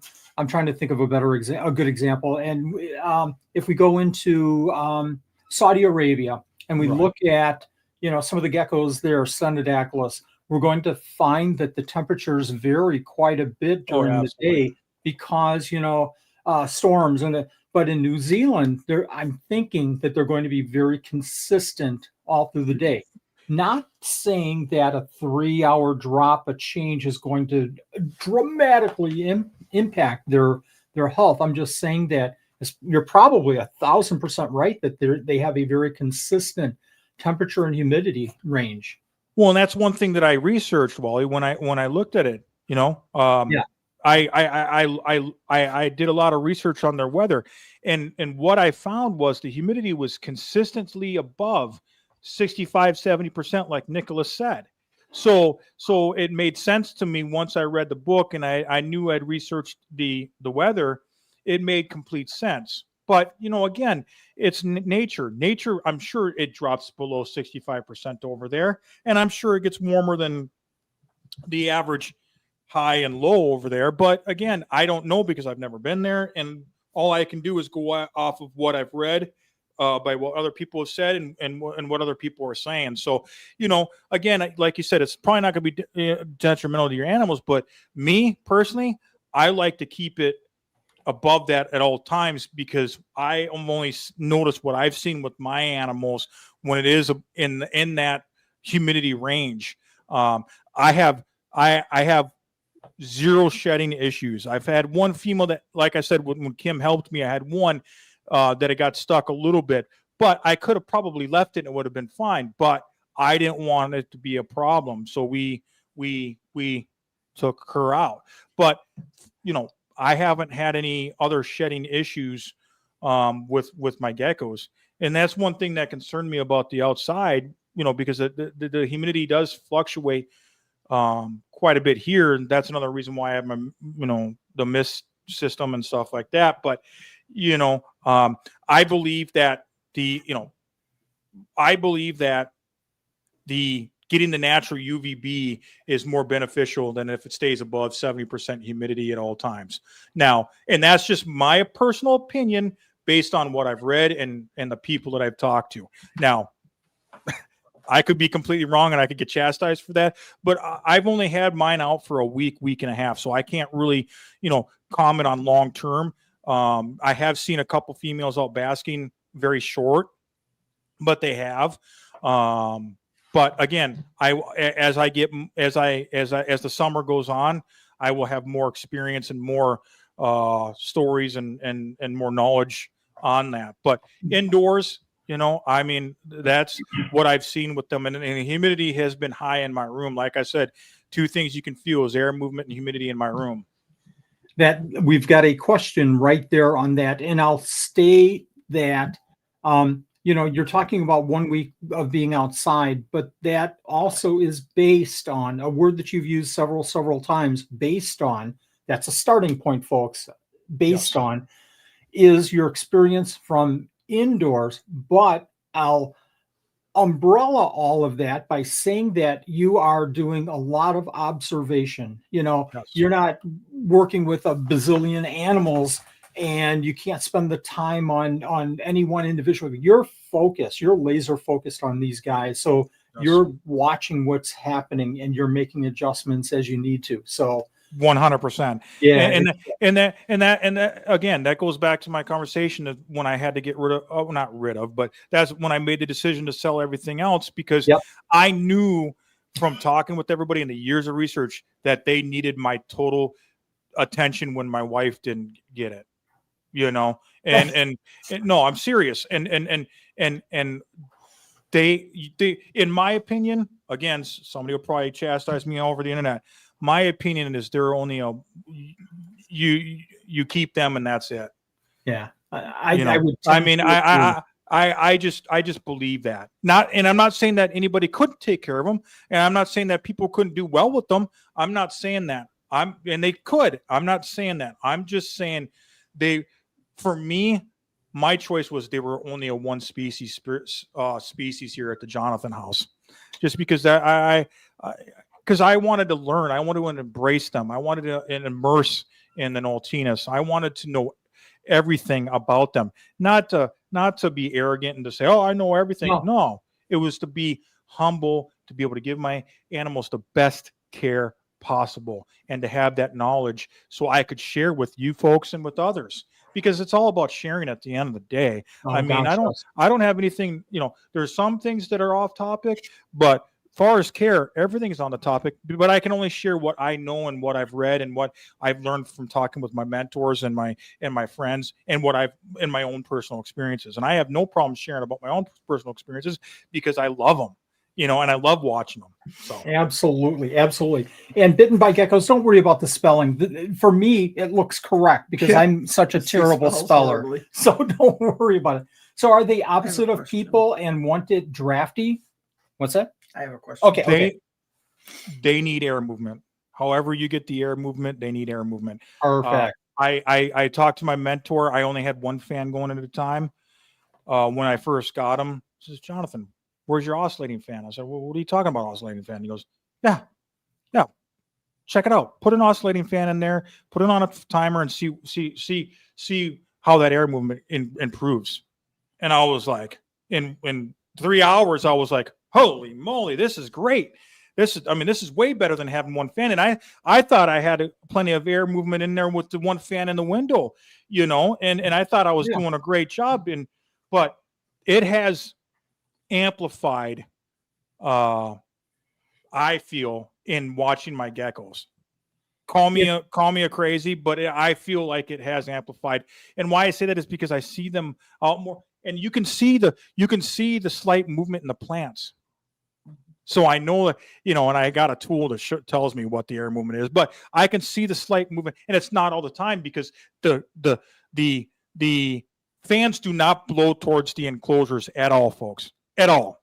They do not touch the enclosures. They do not get there, but you can still see the air movement in the plants by them moving back and forth sometimes when that fan's oscillating and it's not even coming remotely close to blowing into those enclosures. And that's cool. Our good friend Ryan McVeigh, who is probably one of the most in tune with UV and animals that I know. Ryan, if you're watching, you owe me $5 for saying that. But just an unbelievable person. We were talking one day for I don't even know how long, for hours, and we talked about humidity. I don't even know if maybe Musobi, period, or something odd. And he's going to this, and he finally said, okay, you've got all those things locked in. How about air movement? And I said, I don't even know where to start with that. I don't understand. Why is that important? He goes, because small islands like this are impacted so much by the winds off the ocean. Yeah. It could raise humidity. It could raise, or better yet, cool the temperatures if you go from 5 to 10 miles. So it was like, oh my God, I've never thought about air movement, and I've thought about ventilation and air movement, but not to the point that he's saying this could impact breeding, health, mental health, maybe. Yeah. So good job in following up with that. Yeah, and they,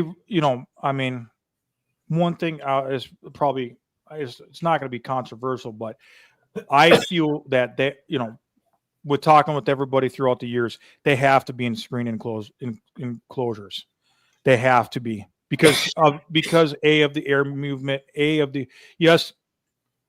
Zoomed, glass enclosures, stuff like that. They keep humidity in and stuff like that, but the air can become stagnant quickly, especially with the humidity so high. Yes, and I've heard this firsthand that people can struggle with skin issues, with bad sheds, and with respiratory issues with these guys.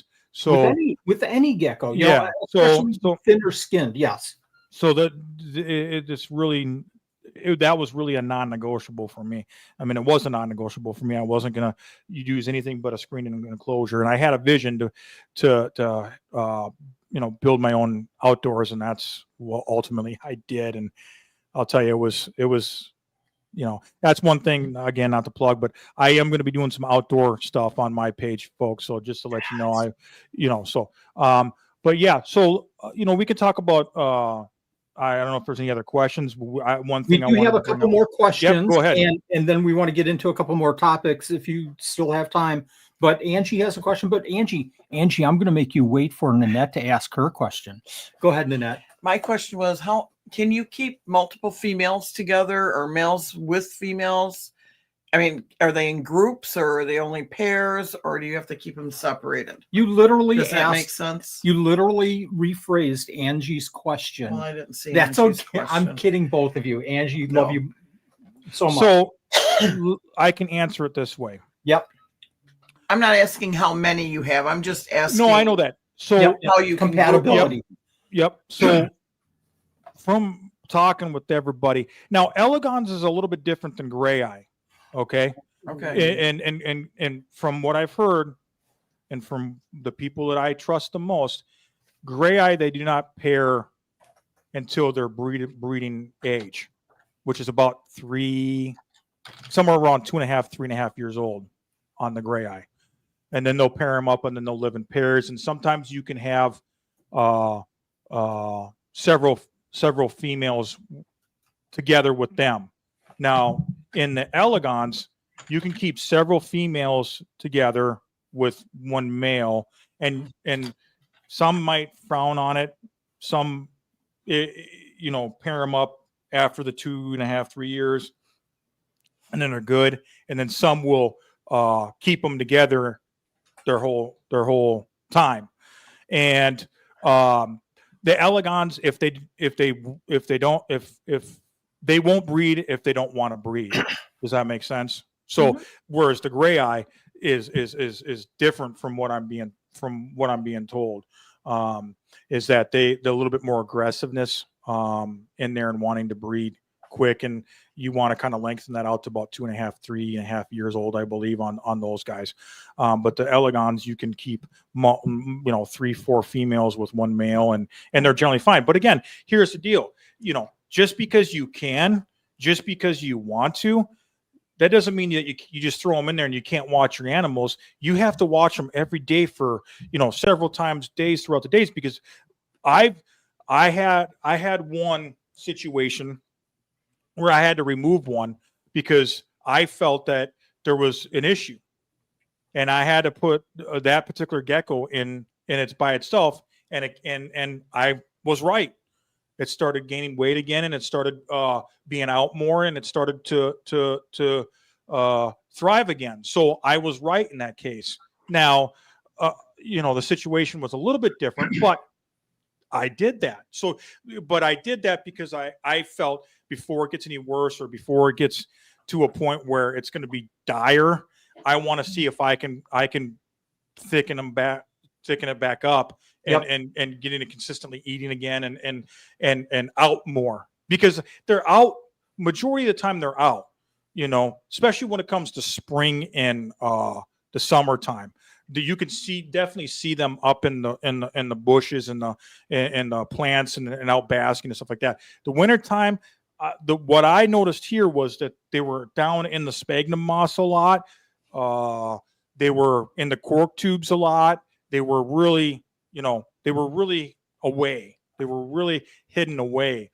But as the temperature started warming up in the room and temperature started warming up outside, I could start seeing more of that, to the point where they were out all the time. Even when they were sleeping, they were, at night they were out. And that's when I knew, I was like, man, I got to get my stuff together. I need to get them outside. They should have been outside back in mid-May, maybe early May. They could have been outside, but I didn't have my stuff together, and I didn't have my enclosures where I felt that they were completely safe enough for them. So, and with time, I mean, I work 55 hours a week. And then I drive an hour each day, because of the traffic here in the Boston area. So, my time is limited, and I am in the customer service. I am a service manager for an auto dealership. So, but yeah, so there was partly, that was me. I would have loved to have them out in mid-May, because they would have been perfect and they would have loved it. So next year, 100% they'll be out. Soon as the temperature stays above 50 degrees at night, that's when they'll be outside. That's kind of like the sweet spot. I mean, it can go a little bit lower than that, maybe 46, 47, 48, but you really don't, 50 is kind of the sweet spot. So once it's above 50 at night, they will go right outside, and they'll be in great shape. That's 3 days in July for us here in Wisconsin. So Feels like it right now. Exactly. Frank's saying go 24 hours. I don't know if we're Frank, going to no. go 24 hours. I don't want to keep Jonathan that long, but I do want to address, we do have 6 starred questions that we're going to But we come might have back already to. covered Yeah. some. Viewers, you guys, if you have questions, ask them right now, because we're going to jump into feeding, unless Jonathan has something else. But I'd like to talk about what you're feeding these animals. Yeah. And I learned something this week, which is kind of cool, that I'm going to share. So I'm just filling up my soda here, guys. That's yeah, okay. It's Perfect. literally like 100 degrees in this room, and even with the fans, it's not enough. So my feeding, what I'm feeding them is this. You can feed crickets, okay? I almost had a cricket infestation in this house with 3 girls that absolutely hate bugs. So that was another thing that I looked at when I decided to go with the Naultinus. Was, do I have to ultimately only feed them crickets, or can I feed them other things? Yep. And you can feed them other things, which was fantastic. So that was one thing to get me away, because I couldn't do that to them. I couldn't bring another reptile species in here and feed crickets. I just couldn't do it. One of them found a cricket in their bed, and it was bad. It was a bad scene, and I, just because it doesn't bother me doesn't mean that I have to, doesn't bother the other people in the house. So, so I use black soldier fly larvae, and they do actually take it out of the bowl. I do a waxworm or 2 every 2 weeks with the females, and then I feed the Rapashi mixed or the Pangea mixed. And ultimately, I'm kind of mixed on that, on the mixed foods. Mine don't appear that they like it as much as some of the other people that use it. And again, my mentor told me not to use it very often either, and so once, maybe twice a month, you really want to keep them on a steady gut loaded flies. And black sergeant fly, of course you can't gut load, but they're so high in calcium. I do dust them with calcium though, every so often. And then I do dust them with the Reptivite. I think it's Reptivite, Rapashi Reptivite. Is that what sound familiar? And I dust them probably once a month, maybe every 2 weeks with that, because I don't want to get too much vitamin A in them. Okay. Apparently that can be a real problem for them. So that's what I do. And then I use, I let the waxworms turn into moths. Okay. And then I feed them the moths too. And I let those go free range in the enclosure. Now the black soldier flies too, they'll actually hatch in the enclosure sometimes, because they'll fall out into the enclosure, and they'll hatch in the enclosure, and then it's free reign for the geckos. So I'll see them chasing black soldier flies and moths all the time inside. Now I've fed them black soldier flies outside, and I've seen they're gone, so they're eaten. But what I've learned is this: I built an incubator for my Australian stuff, okay, and I built it out of an old wine fridge, and it's really sweet. I put the heat tape in there. I put a computer fan in there, and then I use my not Herbstat. What am I using? I don't know. The blue box. I don't know, the digital blue box. Maybe it's a Herbstat. I don't know. But I'm using that, and I have the temperature thing wired in there, so it can tell you so it holds the temperature. And then I took 12-inch heat tape, and I put 2/3 of it. I taped it on the back side of it, and I'll tell you, it holds temps. You put it on 81, 82, it's there all the time. Unless the room fluctuates. If the room fluctuates quite a bit, it will fluctuate 1 or 2 degrees or maybe 3 degrees. So what I did was, it was too cold in the garage to hatch these larvae. So I started researching, and I'm like, how long does it take to hatch out larvae, and how can you gut load blue bottle flies and black soldier flies and waxworms? You really can't. The black soldier flies and the waxworms you can't really gut load, but you can gut load blue bottle flies. So I did some more investigating, and what I found was that the Rapashi superload was what somebody was using to gut load their blue bottle flies, along with some honey. Well, I have some Manuka honey that I mix in with water, and I use that. The Manuka is from, obviously somebody said something earlier about that, but that is, they actually eat that, lick the nectar of the Manuka in the nature. So that's what I'm doing, and that's how I'm gut loading my flies. So now I'm incubating worms to turn into flies. So I've been doing that for the last 3 or 4 days. So I'm hoping to hatch some soon, so I can throw them in into the enclosures, because I think mine kind of gets sick of the black soldier fly larvae because sometimes they go off food for a while.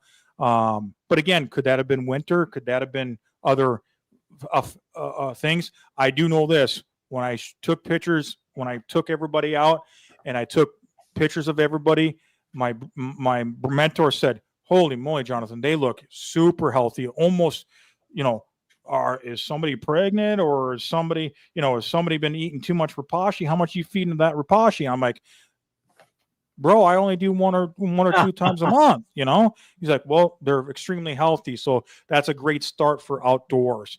And I said, "That's fantastic." So, I'm excited about the blue bottles because they are, they go nuts from what I've seen over in New Zealand. But I couldn't keep it warm enough in the garage to hatch them fast enough, and I was getting frustrated. So I did some research, and I was like, "Man, well, I got an incubator sitting in the corner. May as well fire that up and do that." So I can report back on that once I have some time with that. So so how often are you feeding? Well, I feed in the wintertime. I feed about 2 times a week. Okay. I feed about per animal. I feed about 3 to 5 things. Okay. They eat about 3. Sometimes the females get greedy and they eat all of them. Summertime right now, I'm doing 3 to 4 days a week, but again, they are so thick and I've kind of tuned it back to only 2 to 3 days a week, and I've shortened the amount of food that I'm offering, because you don't want them to get overweight, and again, you will never know if, hey, maybe they are pregnant, maybe I got lucky, or are they just getting too, fingers I hate crossed, saying the word, but fat, and that's a bad recipe for these guys. So the question is, am I worried about getting them stuck on a pre-made diet? No, because mine don't like it. Now other people that I talk to, theirs love them. Yours don't like what? The diets? Yeah, they don't. Okay. I have a male that I've seen eat it. I've got one female, but the rest of them, I've never seen them touch it ever. Ever. And the only way I can tell is by tongue marks in the thing. And I've never, and again, I'm so cuckoo crazy. I have a camera. I have a camera in my room that in the room, and it zooms 6 times and it's 4K. So guess what? I can see if somebody's eating it. You know what I mean? So they're going down to taste, and it's like, yeah, I don't think so. They're not even going to it. And I put it up by their favorite spots. I put 2 or 3 all over the enclosure, and I've just never really seen a few of them, several of them eating it. Really doing the. So yeah. I'm gonna, not that I'm an expert, but I'm going to relate, Matthew's question to crusted geckos, and people will say, "Oh, they're eating the bugs, so they won't eat the diet." So what? You want them eating bugs. You want that protein. But on the other side, they're eating diet and they're not eating bugs anymore. And my common reply is, "And stop feeding diet, and they'll eat the bugs." Anyways, for people that find it difficult for their geckos, crested geckos, and I'm just sharing this, and again, I don't know nothing about these animals that you're working with, but for crested geckos, I have a crested gecko. It's not eating the diet. It's very picky. We'll take it off the bugs. I'm not feeding bugs. It's still not really eating that much. What I suggest is put a little bit of honey in the diet. Yeah. And not only is that a good taste for them, and it kind of overshadows, whatever flavor of Pangea or Rapashi that they're using, but also it brings them to the diet because of the aroma. The honey is such a strong aroma. It would be interesting to see, and I'm not telling you to gamble your animals with my silly suggestion, but to start adding your honey to their diet and see what that would do. So that's exactly what my mentor told me. So now I gave my left arm for the Manuka here because it's super expensive, but of course I was going to do it. And again, that's another thing you have to research. There's a whole bunch of different levels and numbers and all kinds of stuff. If it's raw, if it's filtered, if it's I just want some Manuka honey, but I had to research that too, because it's, I don't want to give the wrong thing. If it's organic, is it multi-flower, floral, is it, but yeah, so and that's what I do, and that's what I'll do sometimes. But the Manuka honey is very, very, very thick. It's almost like, I'm going to use a bad analogy, and people are going to probably cringe, but it's like kind of earwaxy. Okay, if that makes sense. Yeah. Maple so syrup to mix. a good maple syrup. A good maple syrup. Anyways, molasses. There you go. So yeah, so that's right now my feeding. I will not use crickets. I may outside a little bit, but probably not, just because I'm having success with what I'm feeding them here, and they seem to really enjoy it. So, and I feel like I'm offering a variety, enough of a variety that's healthy for them, that maybe not so much in the wintertime, wax worms and wax moss, and then the black soldier fly larvae. But I gotta say, they haven't complained, and I've only had one really struggle with food, but I think there was something else going on in the enclosure. That's the reason why I had to remove him. But again, it's just all I know. All I can tell you is what I've learned and what I've seen. So, have you tried? I'm going to throw some animals out, feeder animals out. Have you tried mealworms, dubia, other feeders like that? Yeah, so I've done both. Okay. They don't like crickets. I'm not going to like dubia. I'm thinking they like crickets from what my mentor tells me, but I just don't want to bring them in the house. I'm at your family. Dubia I can't bring in the house either because it's too close to a roach. Yep. But mealworms I've tried, but I'm a little hesitant on that because they can be so, this is just a personal in my head thing. There's no proof. I haven't read that they're detrimental or anything like that. It's just my personal belief. It's not even a belief, concern. That's what it is. It's a concern. I'll tell you what it is. I'll tell you what it is. It's a gut feeling that you have. And I have gut feelings as well on some things, and people can, tell me night and day, Wally, what are you worrying about? That's not an issue. And I'll say, it's still a gut feeling. So but I have done mealworms, and they have accepted mealworms. So yes, I have. How about snails? No, never done a snail. I've never heard or read, or that's something maybe I can ask, but I've never heard of any snail eating in these. Now Musobi, yes. I had a male Musobi, and he did eat snails. What else? What else eats snail? I think even the Europlatus stuff will eat some snails. Some of the bigger ones. Some of the Madagascar. Yeah, absolutely. Get your questions. It's 9:30. Let's. Yeah, oh my gosh, I've got to get to questions so we don't keep you all night. Tomorrow. Yes. Okay. Let's quick hit it and quit it questions. I would love to see the enclosure. Okay, we talked about that. I know. How deep in the ground does your outside enclosures go to prevent things from digging up from underneath? Oh, that's a good question. So it's on 33-inch 4x4 post, and then I have wheels, so my wife can move it around if she needs to on the back deck. Yeah. And so because I pull it out some so they can get the maximum amount of sun exposure, and then I move it back at night so it's close to the house. So the far as the depth of what I have the plants in, I believe I built at about 15 to 18 inches depth. I can't remember, but I think it's pretty close to 15 or 16 inches for the depth for the plants. I mean, it's pretty deep. So the plants can get some nice growth in there. Perfect. I think this was related to the humidity question. Not that hard if you have I don't even know what this is, to be honest. Upper layer system. That was related to that. I don't know what an APRL, but if it's built into your ventilation system, yes, it's going to be difficult. If it's a unit that's one of the Taj Mahal of units, then you probably won't have. But again, that's not 100% accurate, because if your room's too big, you will be a struggle. I struggle with a 10 by 10 room. That's what people need to understand. I struggle with certain things in a 10 by 10 room, and can you get really much smaller than a 10 by 10 room and have room to take care of your geckos? Probably not.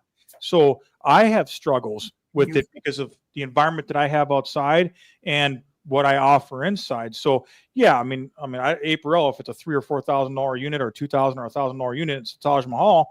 Yeah, it probably would do. But again, if you have a 14 by 16 room, will it? These are all things like I said, you have to take into equation, and you have to think about, and you have to dial it. Yeah.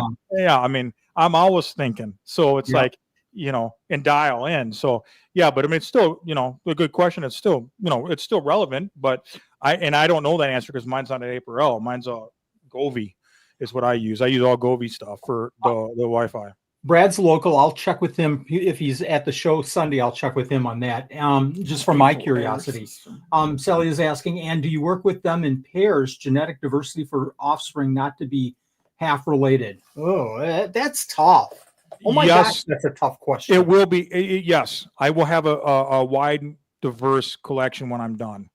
I can answer this. I have two different. I'm not going to say lines, but I have two different genetics. So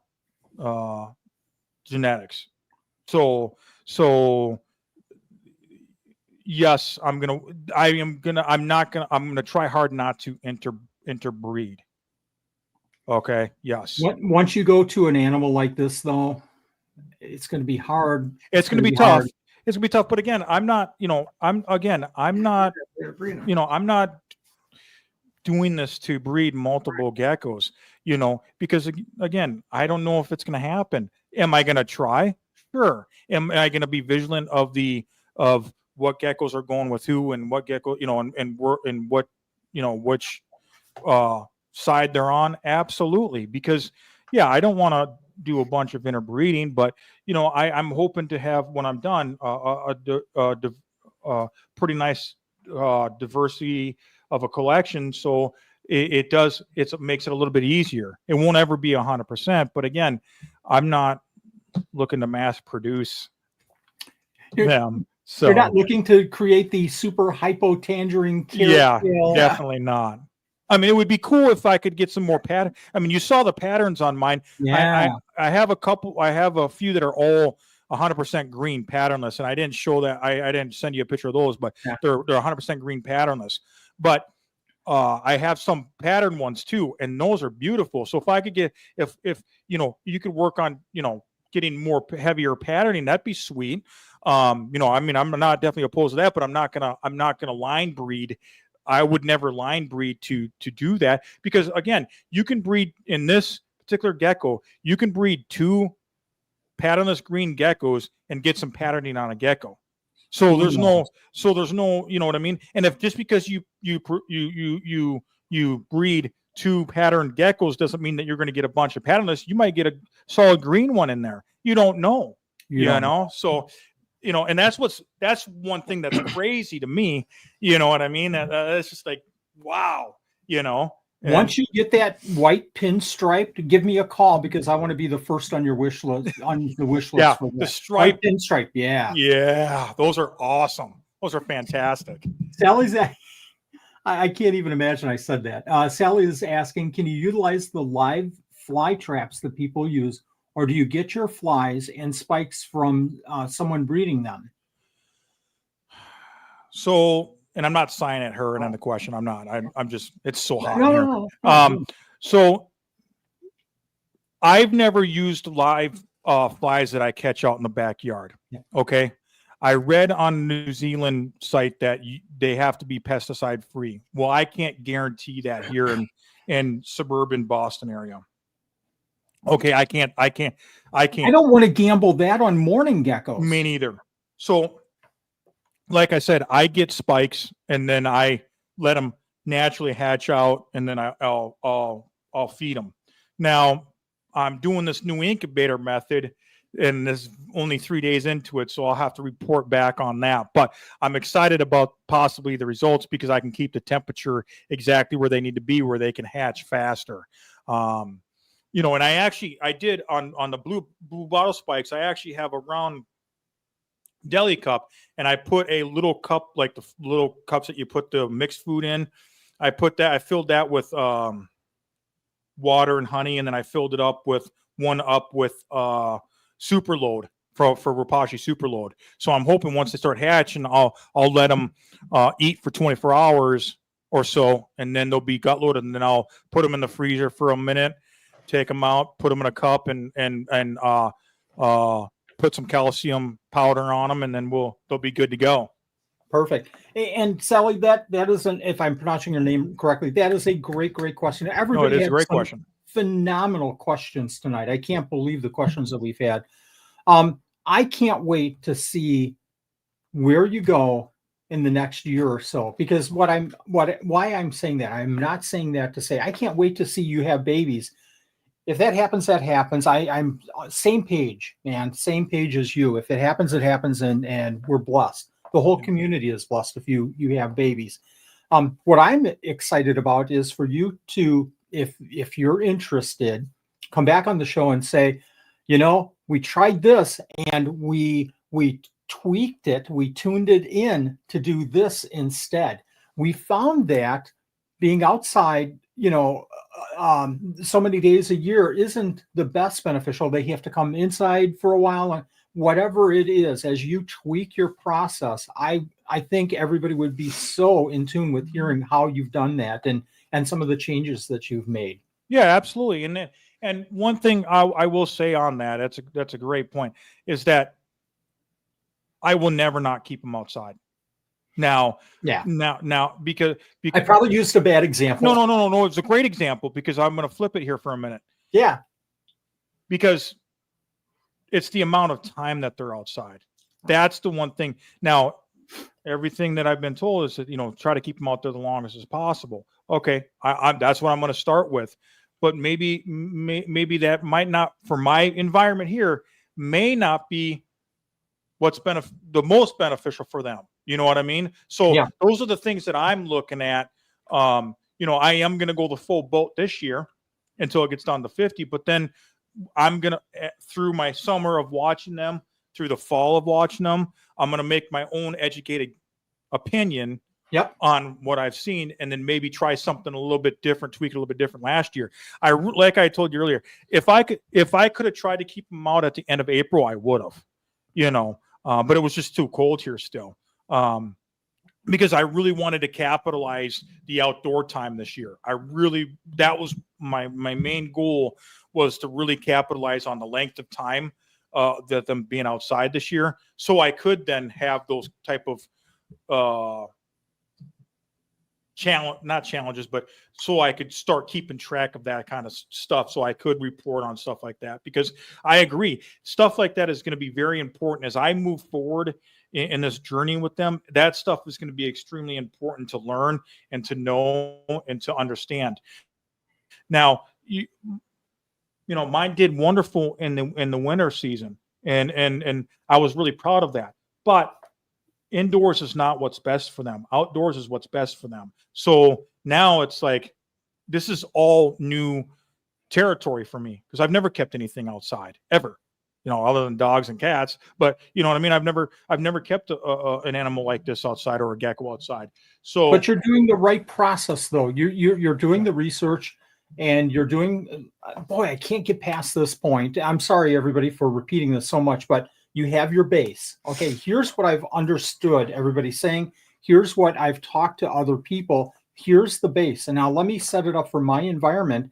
Let me run with it for a while, and let me, you know, fine tune it to what I feel is more important for them, more health wise, you know. Well done. Hats off. Absolutely. The calcium I'm using is Zoomed. Again, highly recommended by my mentor, without D3 for outside. I will use D3 when it comes inside. I did use Rapashi calcium. I did use Rapashi Calcium Plus this year with D3, or I think it's got D3 in it. I used one of the D3 Rapashis, the indoor ones. And what I found, this is a great point, Sally. This is a great point. What I found was this: it did not stick to the bugs like I wanted it to. Now I've had Rapashi I think it's HYD3, and that stuff is static cling. I used that for my Stropharis elderi, my Australian chameleon geckos, and the Pilbarenus, and that stuff stuck really good. But that's way too much D3 for these guys because they're getting it naturally during the year, and they so and then they're getting it inside too. So I was using a Rapashi one that just wasn't sticking. So I was again talking to my mentor about that, and he goes, "This is what you need right here. This is what I'm using, and this stuff sticks like static cling. And guess what? You're going to be happy with it." And he was right. I never thought about the Zoo Med stuff, but apparently it's really quality stuff, and I've liked it so far. I've always been a Rapashi fan, and I've heard a lot of good stuff about the Arcadia stuff. But again, for these guys, I'm gonna only go based on what I see and what my mentor and I talk about, just because that's from in my head, that's a good base to start out at. And that's just because of my relationship with him, and he'll never steer me in the wrong way. And he'll never not tell me, what I'm doing right or wrong. He might recommend something. He might say, "Hey, you might want to think about changing this," but he won't ever call me out for something. Yeah. It's all about comparing notes. I've been a huge, Rapashi. I'm sorry. Let me say that over. I've been a huge Zoo Med fan for their supplements and their calcium with D3. What a huge point that in my mind, I automatically made that connection that you're outside. You're not using D3 outside. Correct. But you pointed it out so everybody listening can very clearly understand. They're outside. They're getting UV. They're not getting UVB. They're getting UV lighting. Yeah. So cut that D3 out because they don't need it at that point. It's just overkill. Right. Yeah. Thank you. Right. Thank you for mentioning that. What an unbelievable show. This is probably the most information-packed. Okay, Angie does this to me every single time. And that's cool. Where are you hoping to be in 5 years? Yeah, Angie, I had that on my list, and I think I know that, but go ahead. Sure. Yeah, so in the next year or two, my goal is, I've been talking to my wife-to-be, I want to build a greenhouse. Okay, and it's probably be like a 10 by 12 and have all the shelving built into it, and then use stainless steel mesh on the outside of it and on the ceiling. I'm still in the early stages of designing. I'm already working on it. But my goal is to have that filled with Naultinus and just keep learning and growing. And I'm hoping that, the Henry Dorsey Zoo, I get blessed to have some babies, and the Henry Dorsey Zoo will take some from me. And I'm hoping that my kids decide that they want to be a part of this and learn and have some, that's my, that'd be my biggest thing. Would Best be case such scenario. an honor, but Right ultimately I am going to build a bigger, I like what I have right now, but I have a vision, and the vision I can't have several enclosures on my deck. She'd kill me. So Frank is asking how big your he shed is going to be. 10 by 12, 12 10 by 12. Okay, I missed it. I'm sorry. I was thinking, you were talking. And tall. I do this all the time. My mind was thinking you need your shed to have one side, so that just kind of rolls up automatically, and then right. Exposure. Well, and I already told her she could have one section for her plants if she needed it. So you've got the gecko section, you have a plant section, which really benefits the geckos too, and then you have your TV, fool's ball, pool table, guy kind of stuff. He should. Yeah, I'd rather fill it with geckos. If you make it big enough. I'd rather fill it with gecko enclosures. Exactly, and just Well sit there and said, sir. observe. Get Yeah, a I would. chair right in the middle of the room. That you is can my ultimate. Is just spin. exactly have a swivel chair Chair and that you just can watch sit. and observe when the sun's going down or when the sun's coming up, Yeah. and then midday, on the weekends. So Perfect. but Little yeah, Kenny Chesney going in the background, and perfect. yeah, exactly. So, but yeah, Again, that's my goal. Jonathan, let us know your links. How can people reach you? Yeah. Frank has Frank shared. has They're been in sharing the left and right. description, but again, let's bring it up right now. Yeah, so Podcast. you can get me on my YouTube podcast is The Wicked Gecko. I'll be releasing new content here soon, but watch the other ones because there's some very informational stuff on not just an Naultinus, but some other cool species of personal friends of mine that came on, and we had some great conversations. So, and then famous one. FAMOUZ 182 is my Instagram. You will see pictures of the Naultinus on there because that's majority where I post, and I do post on my Facebook personal page, which is Jonathan Leming, and basically I just share that page with my Instagram page. So whatever's on Facebook will be on my Instagram page, but I'm not real heavy on promoting and all that stuff. So I might say a day before, hey, that I'm going to release this show, and just be out looking for it. I don't have time. I have a commitment to these geckos, and I have a commitment to share, and I have an obligation to, and I'm just trying to do that the best I can, and within time and reason. So that's all I can do. So it's a hard balance, believe me. it really is a hard balance. It really, and sometimes you go one way and then regret going that way, and then you go the opposite way and regret going too far that way. It's a hard balance, and I hope everybody kind of finds what the equilibrium that you got to find a sweet spot. Yes, you have to find the sweet spot. Great information. This is a, and I've watched your podcast, Ollie.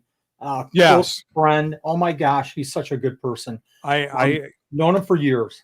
He has been a phenomenal friend to me, and just and that's what my logo is the Wicked Gecko. It's friendship. I can't remember offhand. I'm losing my mind. Yeah, Conversation and something else. It's been a long show. But anyway, that's what it's just down to earth talking about just what we love, reptiles. It doesn't. We don't care about who's doing this and who's doing that, and all the nitty gritty and all that.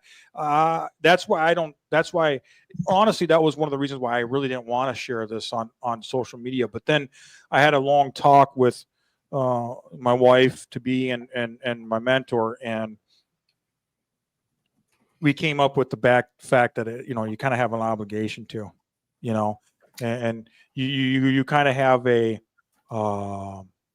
way about yourself and how you can share, and because you care, and you have a way about doing it where you can do it where you're not going to ever be arrogant. You're not going to ever be, I have this and you don't type deal, and you're going to want to help everybody the best you can.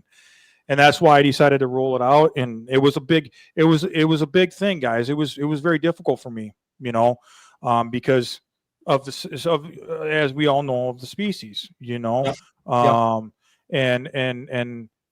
and I guess that's another reason why I decided ultimately to do it. But it's been fun. I'm not a huge promoter, of anything, and I don't post a ton of stuff, but when I see something cool and I'm out inspecting the geckos, I'll take a snap and I'll post it. So you can watch everybody grow and continue to grow like I am, and it's going to be awesome.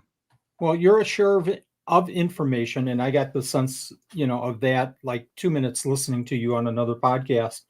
I'm the same way. That's my mantra as well. It doesn't pay for me to keep it a species and not share at all. It's against I think, if I can speak for you, it's against our nature, actually, because then it kind of rolls in your mind the whole time that I'm not sharing this stuff. That's one thing what this community is all about. Absolutely. And one thing is my Facebook page is for friends and family that are closest to me. So if you send a friend request, I won't accept it, but hit me up on Instagram and I will definitely hit you. I'll definitely accept you, just because I'd like to keep, family, friends, and then my geckos a little bit separate. The only reason why the geckos are on the Facebook is so I can have communications with people that I need to most, and because I honestly accidentally hit Facebook one day on Instagram, posted on Instagram, and I actually posted on Instagram or on Facebook, and it's done that to me a few times now. So that's why you're seeing the gecko post on there. Otherwise, you really wouldn't see anything gecko related on there, because it is more of a only friends and family page for me to communicate, and then communicate with some of the special people in the gecko community. But Instagram is where you're going to want to see my stuff, because that's ultimately where I'm going to be posting pictures, and I probably won't be posting much more on Facebook of the gecko stuff. So Sally, hit Jonathan up on Instagram. Everybody that wants that special morph, hit Jonathan up on Instagram and ask for that. And again, I've got the pinstripe, the white pinstripe. Don't let anybody take those animals away from me. I got dozens coming, folks. I got dozens. There you coming. go. There you go. Thank you very much for coming on this show. We're honored. We're privileged to have you. Thank you for having me. It was honored. My pleasure entirely. Thank you, everyone, for joining us tonight. And now that I see Jeff just entering the show, we're going to call it a night and say bye, Jeff. Bye-bye, everybody. Good night. Love you guys. Thank you. All right. Thank you. Good night.